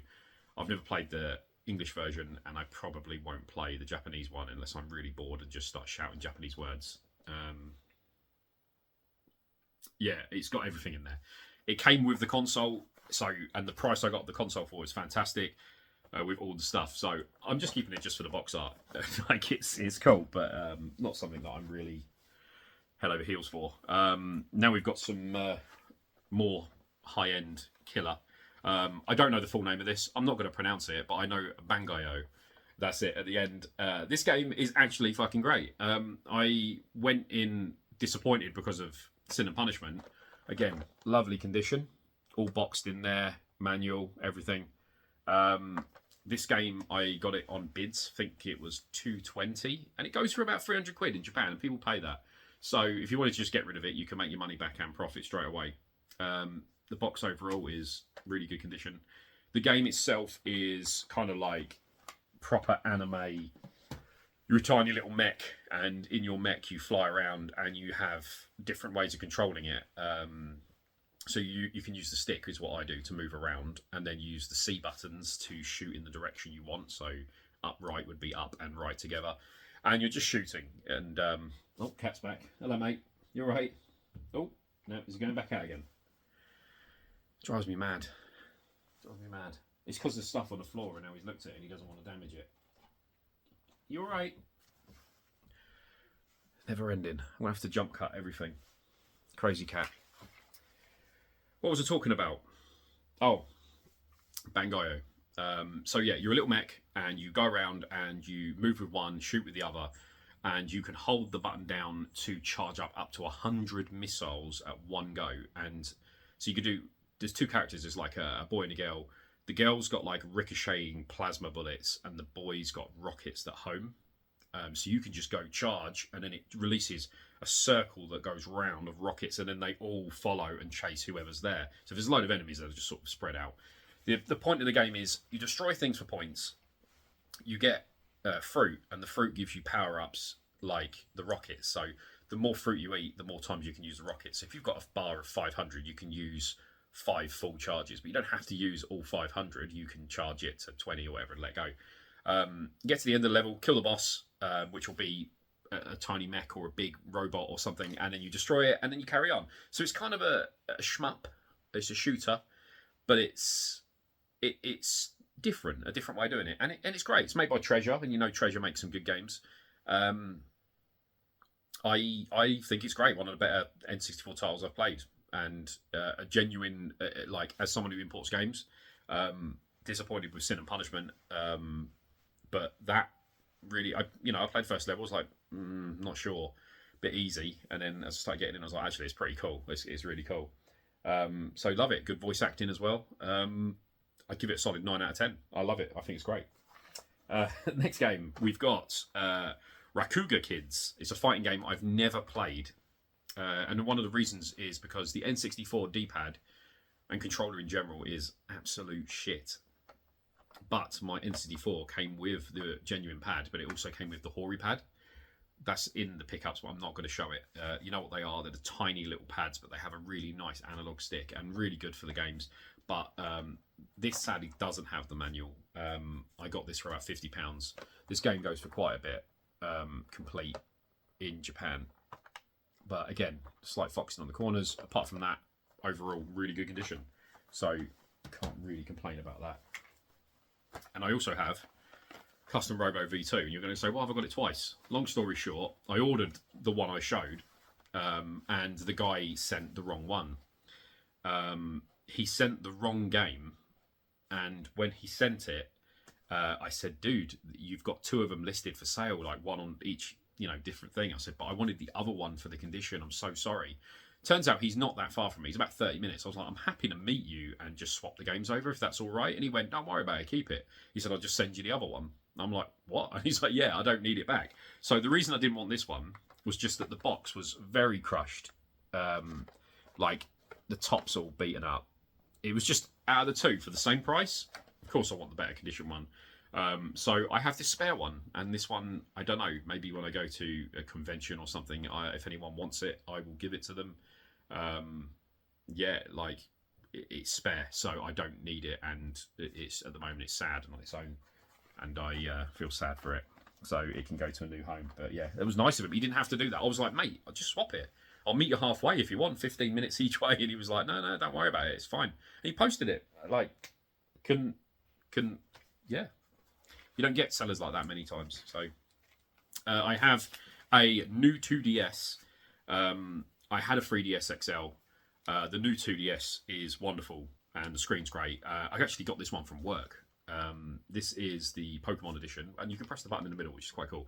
I actually got it for Amy because I had a 3DS, but she has a 3DS. She's got like a pink one, but she likes Pokemon. I said, do you want this? And she was like, no, I'm all right with mine. And I was like, you sure? And I was like, I'm keeping it then. So I modded it, put a big memory card in it, filled it with games. But these things have like screens that are humongous, and like it's a really nice size, really good to use, and it's Pokemon. It's cool, really good condition. I think I paid, I want to say £70. I think it was £70 for it, which is it's a good price. And the money went to charity as well, so I'm happy with that. That's cool. And it's a really lovely edition, really lovely. I got these as well. I think I got these, I don't know whether I got them online or if I got them from work as well. I think I used to get them for about £25. If I did get them from work, they're about 25 quid each. So we've got the DSIs. I love the DSI. This one's not so great condition, but the pink one's pretty good. I mean, I say that, but it's not that bad. But this one's missing the stylus, so it's just got a pink stylus. This one's got everything.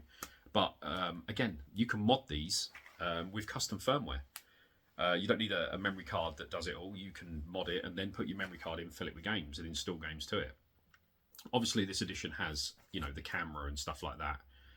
But the best thing about these is they have a fantastic screen on them, which makes the games look even better. And that's why I got them. And I just got one of each because in case we play 2-player, me and Caroline would just link up. Where are we going now? Okay, so we've got another couple of PS2 games. We have Gunslinger Girl. If you've heard of this or not, I don't know. It's kind of like a John Wick schoolgirl who decides that she's military and pretends to be, I think she pretends to be a maid in a hotel, and you just basically running around shooting everybody, Time Crisis style. I can't say much more, and I'm pretty sure it comes with a DVD. Yeah, it comes with a DVD. It's an anime. It's all right. It's not bad. It's all right. I heard people say it was all right. Grabbed it. It's cool. I got Melty Blood, Act Credenza. I don't have the other Melty Blood game. Another fighting game. Amazing. Absolutely love it. Great combat. great sound, great everything. I think the sound slightly lets it down on the voices versus the arcade version that was released on the Naomi, I believe it was. I might be wrong there. The voices are slightly muffled, but nothing too bad. I might be wrong on that. It might be a different game I'm thinking of. I got this game and it's still sealed. And the reason it's still sealed is because it's old and I don't want to open it. I'm scared. And I didn't realise it was sealed till it turned up. And I got this for like 20 quid. So this is Bomberman. I don't know what Bomberman it is because it's Japanese, but it's like Bomberman CD. And it is a puzzle game. So it's kind of like Puyo Pop, if you can make that out. But it's sealed, like minty sealed. And I just was like, new old stock, I'll get it. Okay, cool.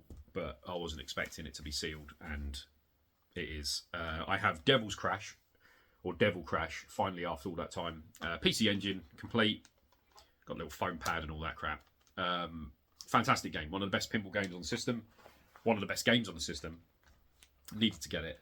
I'm going to go through these, try and get through quick. Winds of Thunder.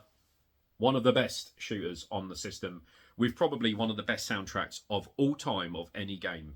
Absolutely killer. You could listen to the sound. If you like metal, like, you could listen to the tracks just in the car without even playing the game. Absolutely great game. Fantastic game. 10 out of 10. Love it. I think this is called Tiger Road. It's been a while now. Tiger Road, I think. It's got a slight crack on the case there. Gutted about that. But, yeah, I heard good things. And people said, yeah, this game's fucking wicked. It's so good. Again, foam slip and all that. Amazing game, they said. I got it. It absolutely destroys your ass. And the reason being, the people who love it, I think it's called Tiger Road, is the American version doesn't respawn the enemies.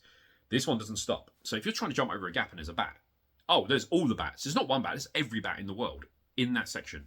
You just get battered. It's relentless. This version pissed me off. I got this for Christmas. It pissed me off on Christmas Day. I was like, what the hell?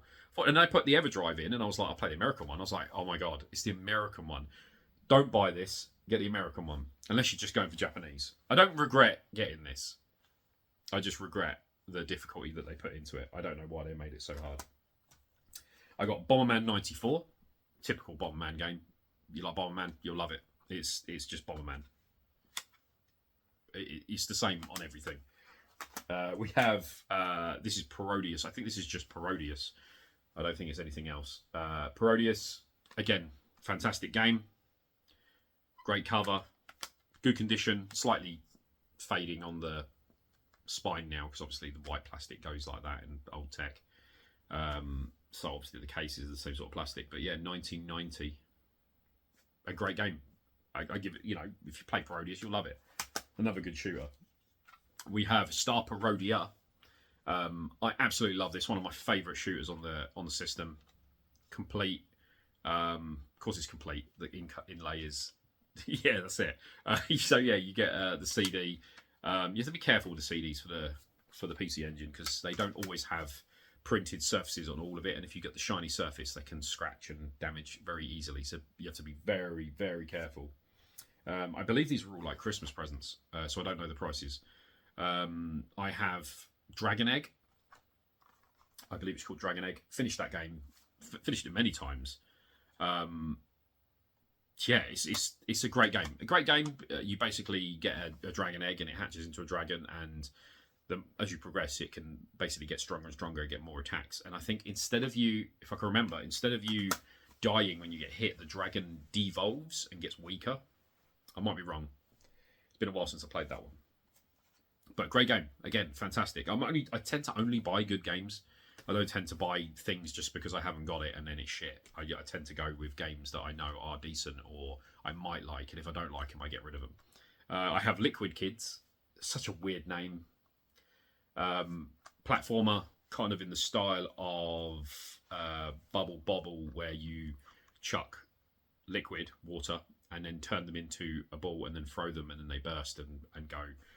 Great platformer. Graphics are fantastic. Sounds fantastic. Definitely one to get. I believe this is creeping up in value. I can't wait till the retro bubble bursts and games end up being 50p so I can buy all these. I don't want to pay I don't want to pay £200 for a game. I want to pay 50p for the game and enjoy it like a gamer. This is Puyo Puyo CD. It's a decent version of it. If you like Puyo Puyo, which my lad is really good at it, then you'll like this. It's Puyo Puyo. You can't go wrong. And then we have this one. I believe it's translated to Big Nose Goblin or Long Nose Goblin. I can't remember the... Hang on, no, it's Hanatakadaka? I didn't have a seizure. I'm pretty sure that's the name. Long Nose Goblin or something. But Hanatakadaka, I believe that's called. For some reason it's in one of these plastic sleeves. I don't know. But a fantastic platformer. Absolutely love it. And I got this. This came... Yeah, I'm sort of getting swamped now. I got Code Veronica for the Dreamcast. Kind of unplayable in Japanese, but it came with my Dreamcast, so that's a pickup for later. I got a couple of games on the GameCube. I have One Piece. This is this Treasure Battle, not Grand Battle. This was like dirt cheap, £10 or something. I like One Piece. I've got into it. Again, more about that later. I got into that, and I just thought the artwork was cool, and it's cheap, and it's an exclusive game to the system, so I don't mind buying that. And then I've got Wind Waker, Japanese version. I don't really like the cases. I find the Japanese cases crap because it's like, you know, there's your book in the case, and then you just got a slipcover. Not as cool. I feel like they could have, even if they put stickers instead, like a sticker on the side to cover the whole thing, and did it that way, would have been cooler. But the reason I got this is because I used that to boot into Swiss for the other pickup I've got, which is a Panasonic Q. So I use that to boot Swiss. But in the future, I'm going to have the flippy drive, so this will be redundant. So not really needed. I have a game for the Mega CD. I have Sonic CD. One of the better games on the Mega CD, but not one of the better Sonic games. I know a lot of people like Sonic the Hedgehog. I think Sonic the Hedgehog is great. But as a gamer, Sonic the Hedgehog CD is just a bit of a mess. The music's cool, the gameplay's all right, the travelling back and forward to fix something in the past to make the future better is a cool idea. But in a game where you want to run really fast and then just kill enemies, it slows it right down, and it becomes a bit tedious. It's not my favourite game, but it was like 40 quid and it's complete. I think I got that from CEX with credit, so it probably cost me like £3.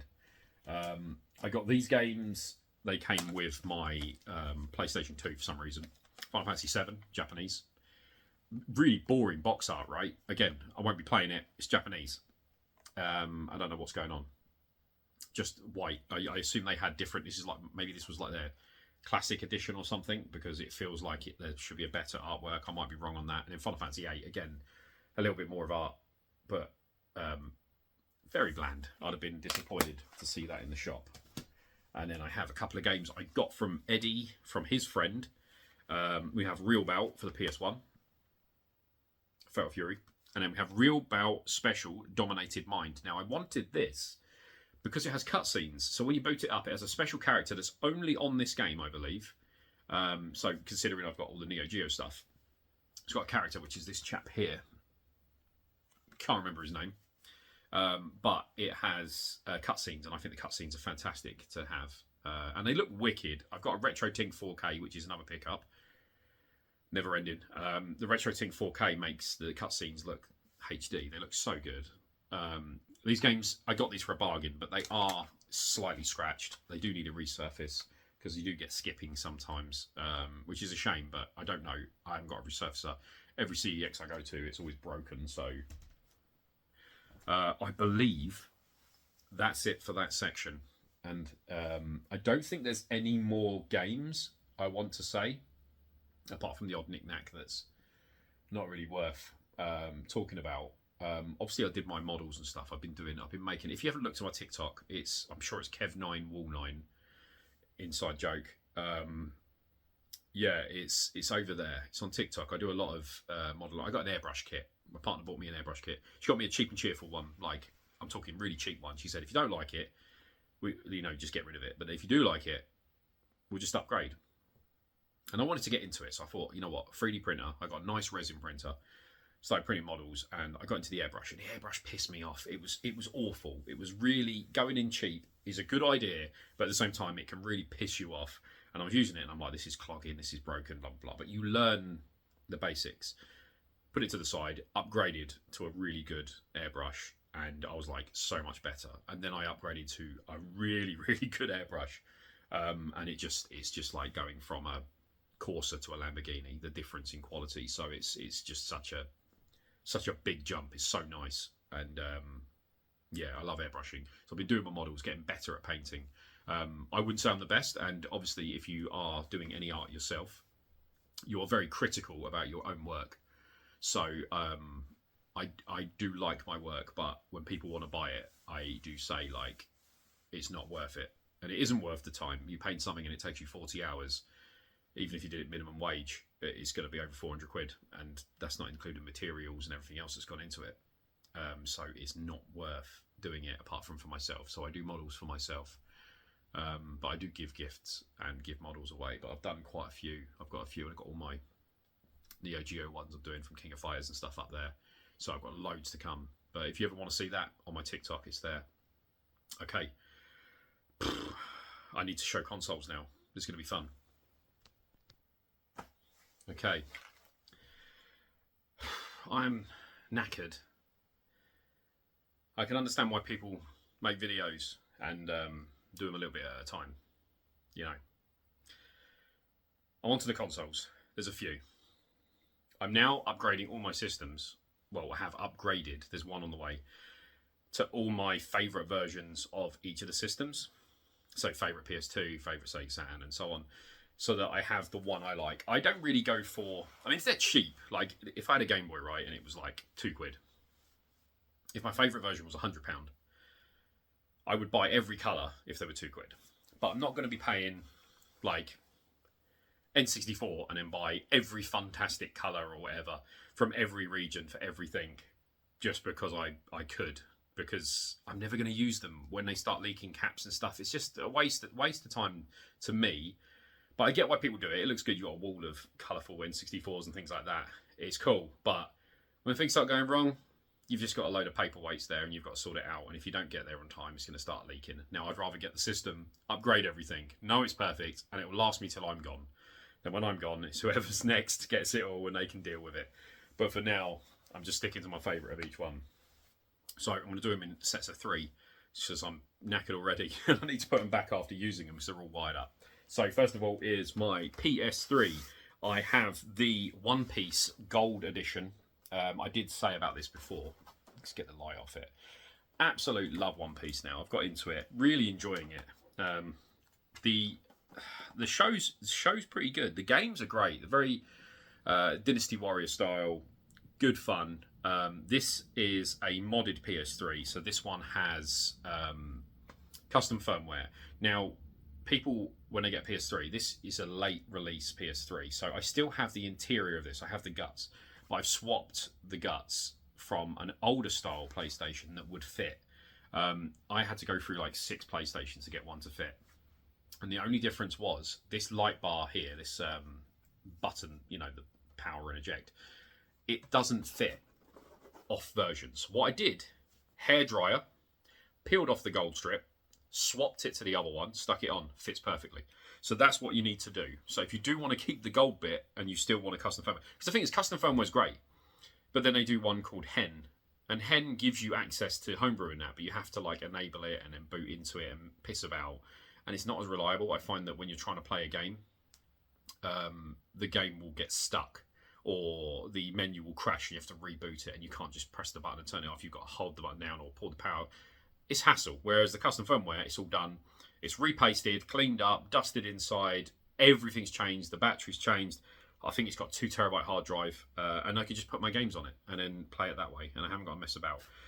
But this system is great. I saw this one and I was like, wow, I love this. The gold isn't so bad. Like, it's not tacky. You know, you get gold, you can get some, but it's got so much good detail. Like, you see it's got like a map of the Grand Line. Like, it's engraved in it. It's great. He looks kind of creepy with his eyes, though. He does look kind of creepy. It doesn't translate very well across the way they've done the silhouette. But overall, I love it, and I love the text. And it came with the original control. Originally, I think I paid, I want to say it was, they wanted £200 for it, which was a good price. I think that's a good price. And they just had it as console. Right? But they said, I waited, and they said, like, we're going to ship it. And then they go, we're so sorry, we can't find the control pad. Now, the control for this is specific to this. It's a gold pad, but it matches this. It's a special gold. There is different gold ones that they release. There's different gold ones for different systems. Like, I think God of War might have had a gold pad. I might be wrong there. But they're different coloured golds. So you need, I was like, oh, gutted, because obviously you want it to match. I said, oh, I'm so gutted, I might have to cancel. And they were like, we'll knock 50 quid off. And I was like, all right, so 150 quid. I thought, you know what? I'll try and find a pad for 50 quid. I'll try and find it. Anyway, so I'm looking, and I found a pad. I got it off a guy for about £30 or £28 or £30. I got it, and it was faulty. It wouldn't work. So again, it was not very good condition either, the pad. It was really battered. Long story short, sent that back and was like, I couldn't find a pad anyway. So, but then they messaged me and went, good news, we've found the pad. We're just going to include it for free. So I got the system for 150 quid with the original pad. And I was like, great. It turns up and it's boxed and complete. And it has the game with it too. So I ended up paying 150 quid for the system, the genuine pad, all the paperwork, a box, which is slightly faded. But again, I wasn't expecting it. And the game. Can't complain. And now I've transferred it across. It's my favourite version. And it has all the, it's got all the mods. This one isn't a new pickup. It's an old pickup, but a different paint job. So this is a PC Engine Geo R. But I had it painted in a... Dust shows up when it's shiny.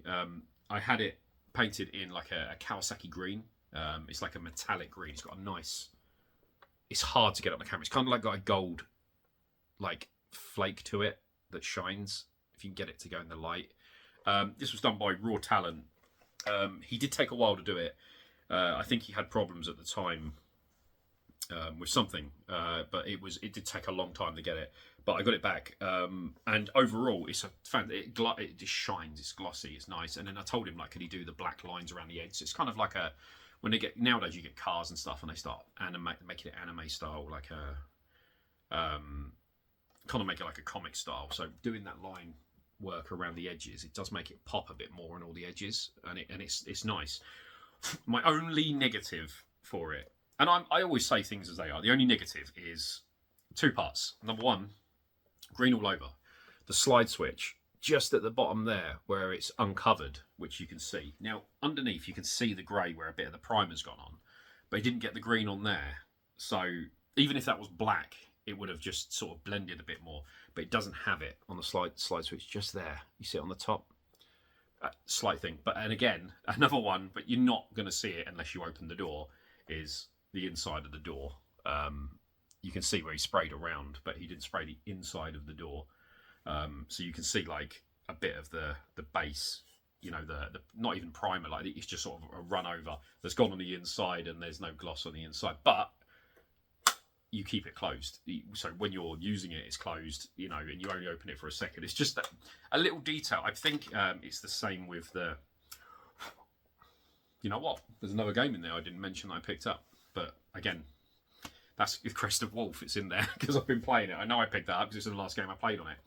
I don't know how the dust has got in there, but I think it's just showing up. Again, he didn't do the inside of the lid, but again, you open it, you close it. It's not the end of the world, but I'm a bit OCD, so I think if I would have painted it myself, which I would never get condition like this. This is amazing condition, quality, sorry. If I'd have done that, I would have probably done those bits just to, I go OCD when I do my models, let alone, consoles and things. Everything's showing up the dust. Okay, so that was good. I think I paid about 200 quid for a paint job, or 220 quid. Something like that. He did the pad as well. The pad matches. Pad's up there. The only problem with the pad, the only negative for the pad is where he's removed the front decal plastic. There's a hole on the inside of the shell which you could probably poke something through, and I think he's got a screwdriver and pushed it from the other side, which has then left a dent outwards on the decal, the plastic. And I've tried to get it flat, you know, heat it and try, but it won't go, which is a shame because it didn't have it before. I could probably take it off another controller, really. I've got spare controls and just heat it up and swap it over. So it's not the end of the world, but it's still... I mention things because I just say it as I see it. Everyone's different, but... And now, another pickup.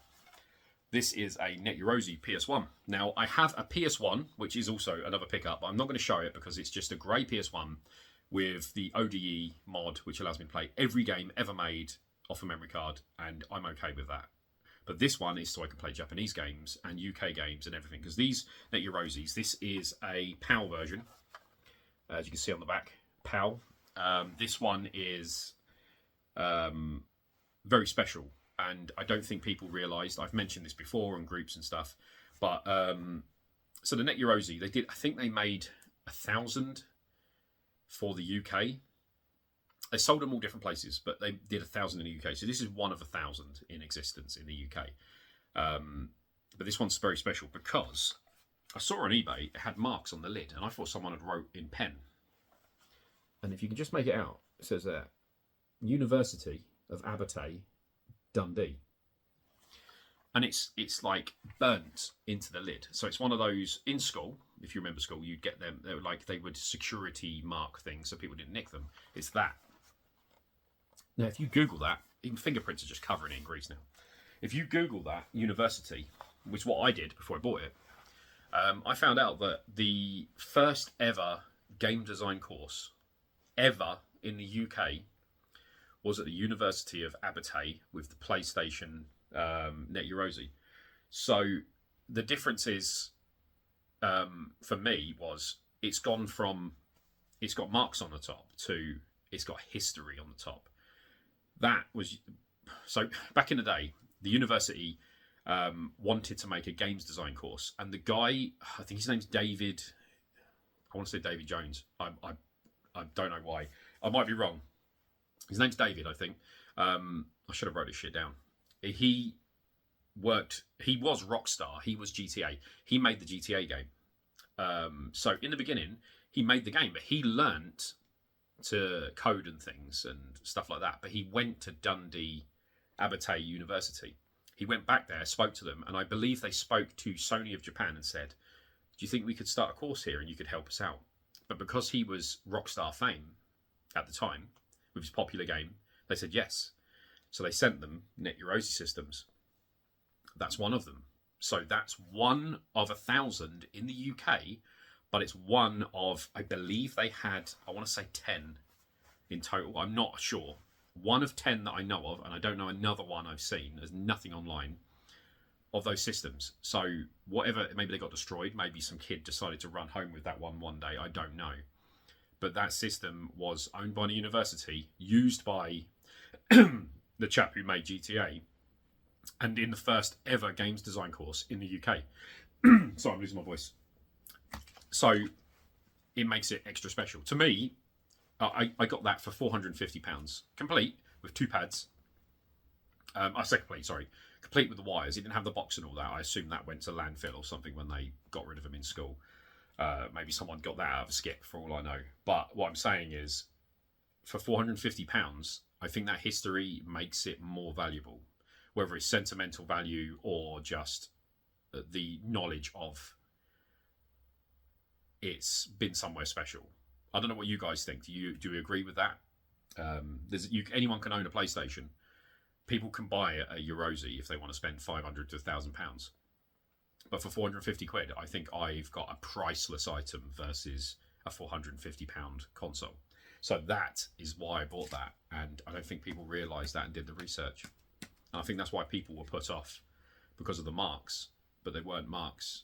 He said in the listing, the guy said, I don't know what it says. I can't read it. I could read it. And when I cleaned it, it really shows up. Really shows up.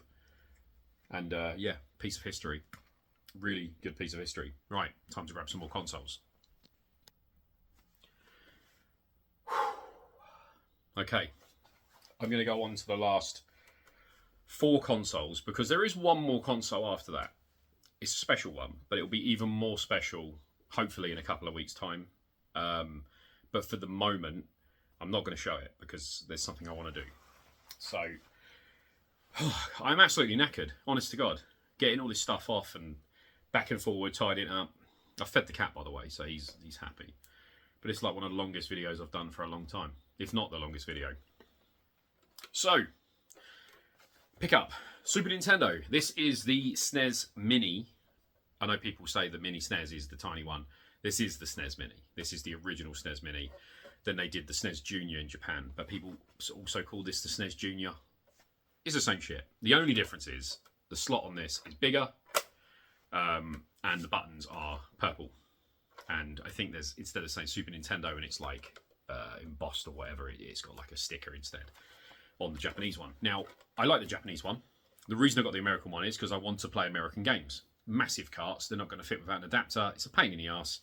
By having this, I can play every game. UK, I can play American, I can play Japanese, whatever. So I modded this myself. I went in there, it's had a recap, and it's got the RGB bypass. It's also got the Super CIC, which allows you to play any region. And this is known as one of the best, if not the best, picture quality Super Nintendo if you've modded it. So if you've modded a normal Super Nintendo, like if you've got a SNES 1 chip, great picture. You've got a SNES 2 chip, now thanks to like Voltar and his mods, you can bring it up to that 1 chip level. Obviously you've got to spend money on that, but it still brings it up. Obviously if you're going to buy a system like an old SNES now and then like a 2 chip model and then mod it to be a 1 chip quality, it's kind of like for the money you're paying for everything out, you might as well just buy the 1 chip. So I would say that. But if you want the best image that you can get, this one with a mod, it's so light. Like this thing is, obviously they cheaped out, they moved everything, but it is a 1 chip model. It just didn't have RGB as standard, so when you output from the AV port, you would just get composite. So modding this was a necessity, and I loved. You know, some people love this system, some people hate it. Nostalgia in me likes the old style one, but as a version of the SNES, it's very clean. It's very clean, bright. You know, yellowing, I don't think there's anything. It's got the 2-tone grey, like the tops are slightly different grey. It's not yellow, it's just a different grey. It's nice. It's a nice system, and it fit. And the other thing is, it's a lot smaller, and it fits on the display a lot better. Oh shit! I've just realised there's another system I ain't shown. It's the Panasonic Q. Sitting looking at me, going, "What about me? Am I a joke?" So, Super Nintendo. Amazing. Came with the controller, everything. I bought it from the guy in America, and it was cheap. Like I don't know what it was. It was like £90 or something. And I'm thinking that's a good price, £80 or £90. But when I got it, the reset button, you couldn't press it. I was like, what the fuck? And he pressed it, and it got stuck. And I was like, what's going on? So I opened it up, and it had something spilt in it. It could have been much worse and actually broken, but it was working. But someone had spilt something like cola or something in it, and it had stickied up the button inside, and it had gone into the system. But luckily, it touched the reset button, but it didn't like go into the button or around it. So I just messaged the dude. He went, "I'm so sorry." I was like, "Did you spill? Just checking. Did you spill anything?" He's like, "I've had this for years." He goes, "I don't think so." But I said, "You tested it, right?" Because he can't have tested it because the reset button didn't work. So yeah, he just said, "Oh, it's all good," and then he sent me a partial refund of like 20 quid, and I just cleaned it myself. So. It was extra work, but you know, I made sure the button was clean inside as well. So deoxed it inside the eject button and pressed it a few times just to make sure. But yeah, I mean, it's good, and it was a good price. And the guy was sound. He offered me a partial refund. I'm not going to say no because it's more work than it should be. But yeah, he did great. Anyway, N64. I went with the orange Pikachu one. Now. I love the fantastic ones. I love the coloured ones. The N64 is one of those systems where I have a love-hate relationship. And by that, I mean most of the time, I hate it. It's not... The graphics are shit. It's like someone poking you in the eyes and then rubbing Vaseline in your eyes, snapping your glasses and throwing them away. And it's just the most blurry, messy, ugly picture you can get of a system. And... I keep going back to it, and I don't know why, but there are some good games. So I've decided to get it because I just want some of the good games, which are the ones I showed, but also some of the imports. I'm not going to, like, to go for a full set of N64. I know there are people out there that do. You're crazy. It's shit. There's so many shit games on it. The control's not even that great. I don't hate the control. It's not that great. But the Hori pad. So this came with the Hori pad, the little tiny yellow one. Great pad. Much better than the genuine pad. The genuine pad's over in the box. It says Pikachu on it. It's orange. But everyone gets the blue one. I wanted this one. And one of the reasons is that the NTSC version has S-Video. The UK one doesn't. So if you know, you go to the RetroTink, you can use RGB. Now, I thought about RGB modding this. But from what I've seen, the RGB next to the S-Video's picture quality through the RetroTink 4K is so minute that you wouldn't notice it. And it looks all right through the RetroTink. It looks better than it does on most things, but it's just an ugly image. But it works. I tore it down. I cleaned the reset so it doesn't squeak when you press it. I made a TikTok video on that because it made me laugh. I upgraded to the expansion pack. And then just cleaned it inside and out, and it's great condition. And when you turn it on, his cheeks glow for a few seconds. They flash a few times and stay on. So maybe I'll RGB mod it, but it's a cute system. It's nice. It's a special edition and it's different. And I thought, you know what, I'm going for that. And that's my favourite one. I like the coloured ones, but at the same time, that one's got more personality versus just having a red one or a green one or whatever. And you know, I kind of like that one. So now we're going to go on to PS2 with memory card dust. This is the Ocean Blue. They do Midnight Blue, they do Ocean Blue. A couple of marks on the top, a couple of scratches. You might be able to make them out at a certain angle. Nah. That in there is part of the... It's not a scratch, that's like drive. You can see through it slightly. It's transparent. I opened this up, I cleaned it. The fan inside it I upgraded because a lot of people get these and then they change the fan to a Noctua fan, which is great, but then you have this big ass thing hanging out the back. If you get a 50,000 series fan, it will fit. The only problem is the fan won't fit perfectly because of the case is different. So just get the fan and just clip off one of the post edges and it fits in. It fits fine, it still holds, it doesn't rattle or anything. And it's so much quieter to use, especially when you're using the hard drive adapter. It's got a 2 terabyte hard drive in it, all modified. It boots on its own. You don't need a memory card in there to boot. Boots straight off the hard drive, so you go straight into OPL and you can play all your games. Some games run in 720p. You know, overall the image quality of the PS2 is a bit shit because most games are 480i. Some you can force into 480p, but they just have issues with sometimes they scale wrong or the glitches or crash. And so I just run it as it is, but through the Tink 4K, it looks fantastic. Like, it genuinely looks amazing. So I have no problems with the PS2 now. Before, I had a big bugbear with it. Like, I couldn't deal with the pitch quality. Like, I was a snob and I couldn't deal with it. 480i was disgusting, but it's fine. It's all right. So we're going to go on to another clear system. And it's one that people don't... I don't know if they don't know it exists or they just don't like it. I'm not sure. So this is an Xbox original. I had the crystal one. I've still got a crystal one up there. Crystal, standard crystal. I like the green one. I think I like the Mountain Dew one. I would have got that if I could have found one or not had to pay $2,000 for it. I'm not paying $2,000 for an original Xbox. This cost me, I got some stuff with it. It came with a component cable that was sealed. I didn't even know it was going to come with a component cable. It was sealed and I sold it. So basically by selling that on, it paid for the rest of it. It took it off the price. So this cost me about £100. With the controller and everything, and a load of extra stuff, and key rings and all sorts of stuff. Really cool. Special edition, this is a skeleton black. Now, you can see through. It's transparent. Got a hard drive in it, 2 terabyte modded with, every game, shitloads of games. It's gorgeous. It's really nice, and the black is great, and it's got the black logo in the middle. Great condition. Really impressed. Absolute steal, and I'm glad that it arrived in one piece, and you can see everything inside it. It's cool. And I don't think people realise it existed. That's the problem. I don't think they know, because I was one of those people. Because I was like, no one talks about that one, but it's a cool addition, and it's way cheaper. You want to get a see-through blue. There's a reason I didn't get a see-through blue. The see-through blue, I had a see-through blue PlayStation.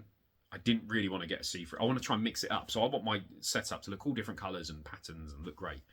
To get another see-through blue would have probably clashed a bit.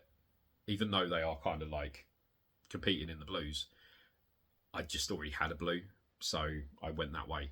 And there's not many options for see-through consoles on the PlayStation 2, so unless I went for the darker blue, but then, you know, the darker one, you can't really tell that it's actually blue. But one more pick up there, 2 seconds. I'm back. I left it on the floor. So I do have a Panasonic Q. I'm not going to unplug it. It's a pain in the arse, and it's a Panasonic Q. You know what Panasonic Q is. They're silly money. It arrived in the post. It came from FedEx. They smashed the fuck out of it. I basically got it for next to nothing. It was pennies, and I fixed it myself. I painted up the sides. The sides were scratched. I painted up the top. The plastic wasn't cracked on the top, but I repainted all the edging so it was nice and sharp. And now it looks genuine like it was, but just, you know, upcycled. It's got a crack in the front. I can't do anything about the crack. I filled it in so it wouldn't spread anymore. But I can't replace that bit. And I did reach out to Rose Coloured Gaming, who made replica fronts for one of their models. They did like a see-through orange sort of thing. And I was like, can you please, like, I'll pay anything if you can just make me it's just for this because mine's cracked. And he was like, no, sorry, can't do it. But maybe in the future it's something we'll look into. And I know it's not something that many people are going to want, but I just wanted it to not have that crack. But now it's history. If anyone asks, I can tell them what happened. So basically I got it for pennies, and I'm not going to buy the Game Boy adapter for the bottom. I do use it, but that's going to be modded with a flippy drive anyway. But the Game Boy adapter, I got a normal one. I painted it in the same sort of grey, and I heat gunned the sides, and I moulded it to the right shape, and now it fits, and it plays Game Boy games. So instead of paying £1,000 for an adapter, I've got an adapter for like a tenner and modded it, and it works. I think that's the way forward. I would love the other adapter to match it, but there's no way I'm paying £1,000 for a Game Boy player. It's just not happening, and they're not worth that. People are just being greedy. But this, on the other hand, I can understand why people would be greedy, because it's a very special system. But at the same time, for the price, it's actually a steal. So I got this. This is a Code Veronica Dreamcast. Genuine. Got the sticker on the back telling you the number. This is 1148 out of 1800. Now, the cool thing about this is, like, first of all, the reds are different. It's like you've got the red, it's like a blood red, and there's like a purple, a slight purpley red. It's almost red when it's dark, but it's more of a purple, a light purpley red. It's magenta. Is that the word? We'll call it pinkle. Anyway, it's pinkle. So I got this. It's genuine. It came with the original pad in beautiful condition. It came with the game, which you saw the game earlier, and all the cables. The guy sent it to me, and it cost me a grand total of, I believe, £500. Now, people are willing to chuck £3,000 plus on a PlayStation 30th anniversary PS5. But, like, to me, £500 for a system that's one of 1,800, not one of 12,300, is a steal. £500 for a Net Eurosi that's one of 1,000 is even rarer than this. And that's £500. Now, there's a difference there. I feel like if you're paying all this money for a PlayStation, and then you could get something that's really rare like that, I think that's a better deal. So I feel like they should be more expensive. And I don't mean that I want them to be more expensive.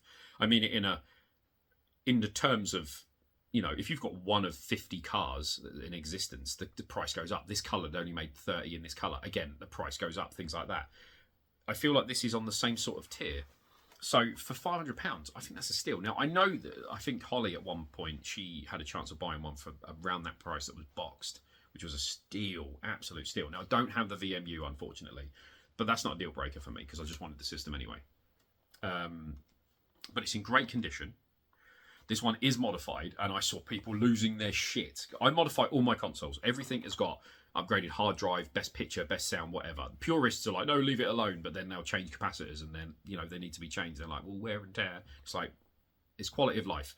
The bits that are out of this that are removed are in another system. So in the future, if I want to put the original stuff back in, all I've got to do is undo some screws and drop it in. So everything that's done can be reversed, and they're not done on the original boards. So this has a power supply mod. I don't recommend them unless you're getting like I think it's called a Likey laptop PSU, because you get noise in the image. But I do have one of those PSUs. Obviously, because it's a import board, that would have made it not work without being modified. But this isn't a Japanese board. The Japanese board that was in this is in another console shell, just sitting there as spares, along with the DVD drive itself, or the GD-ROM drive, because I'm using the GD-EMU. The reason being is I'm not spending loads and loads of money on Dreamcast games at the moment. I'm not going to spend money on those games.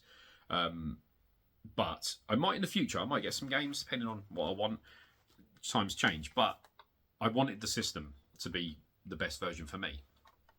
So power supply, it didn't really need to be done, but it was already in there. And with the GDEMU, it does help to have an aftermarket power supply to take that heat away, because I don't want extra heat in here. So that's why the external power supply is outside versus in, because obviously heat can cause yellowing and stains and things. And I didn't want that to happen to this. I want it to stay the same as long as possible. So I did that.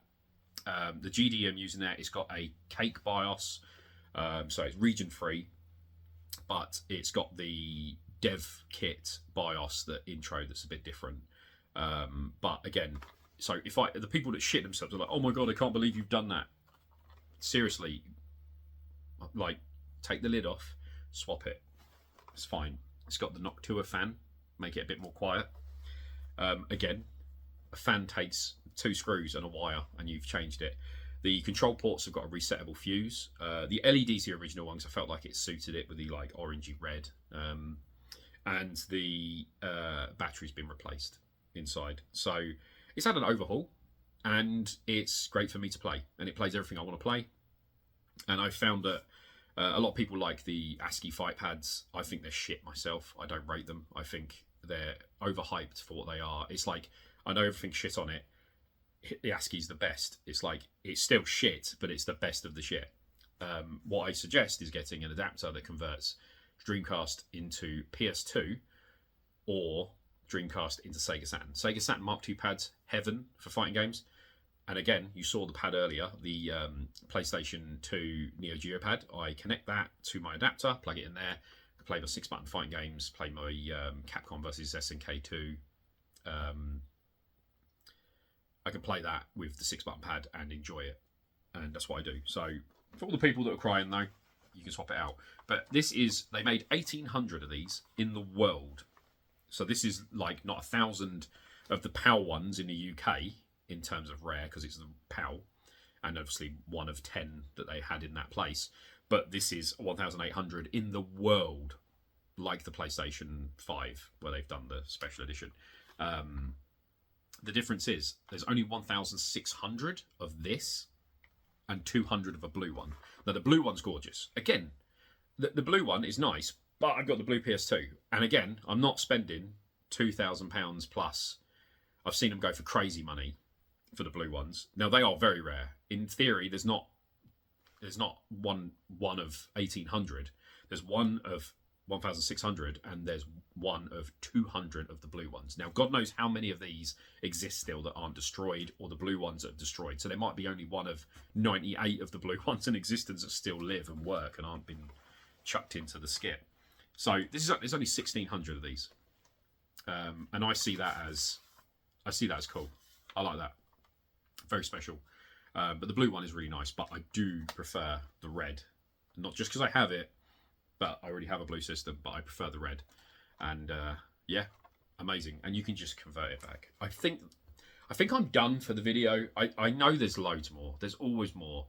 Like there's all, I can see stuff like you just go, oh look, I've got a pink PS2 Slim there. Oh, I could go, oh that's what. It's never ending with pickups. If you don't do them and keep on top of it and have a pile that you know what you got to show, you're basically screwed. So I'm going to say thank you for watching. I really doubt someone's made it through the video. I don't know how long I've done it for. It's got to be a couple of hours. And my voice is gone. There's obviously modern pickups too, with Switch games, stuff like that. I have my stuff I've showed in other stuff where I've done little mini videos, like my dev cart of Zelda for the Game Boy. Things like that are amazing. I've got things like the Sani cart reader. all sorts.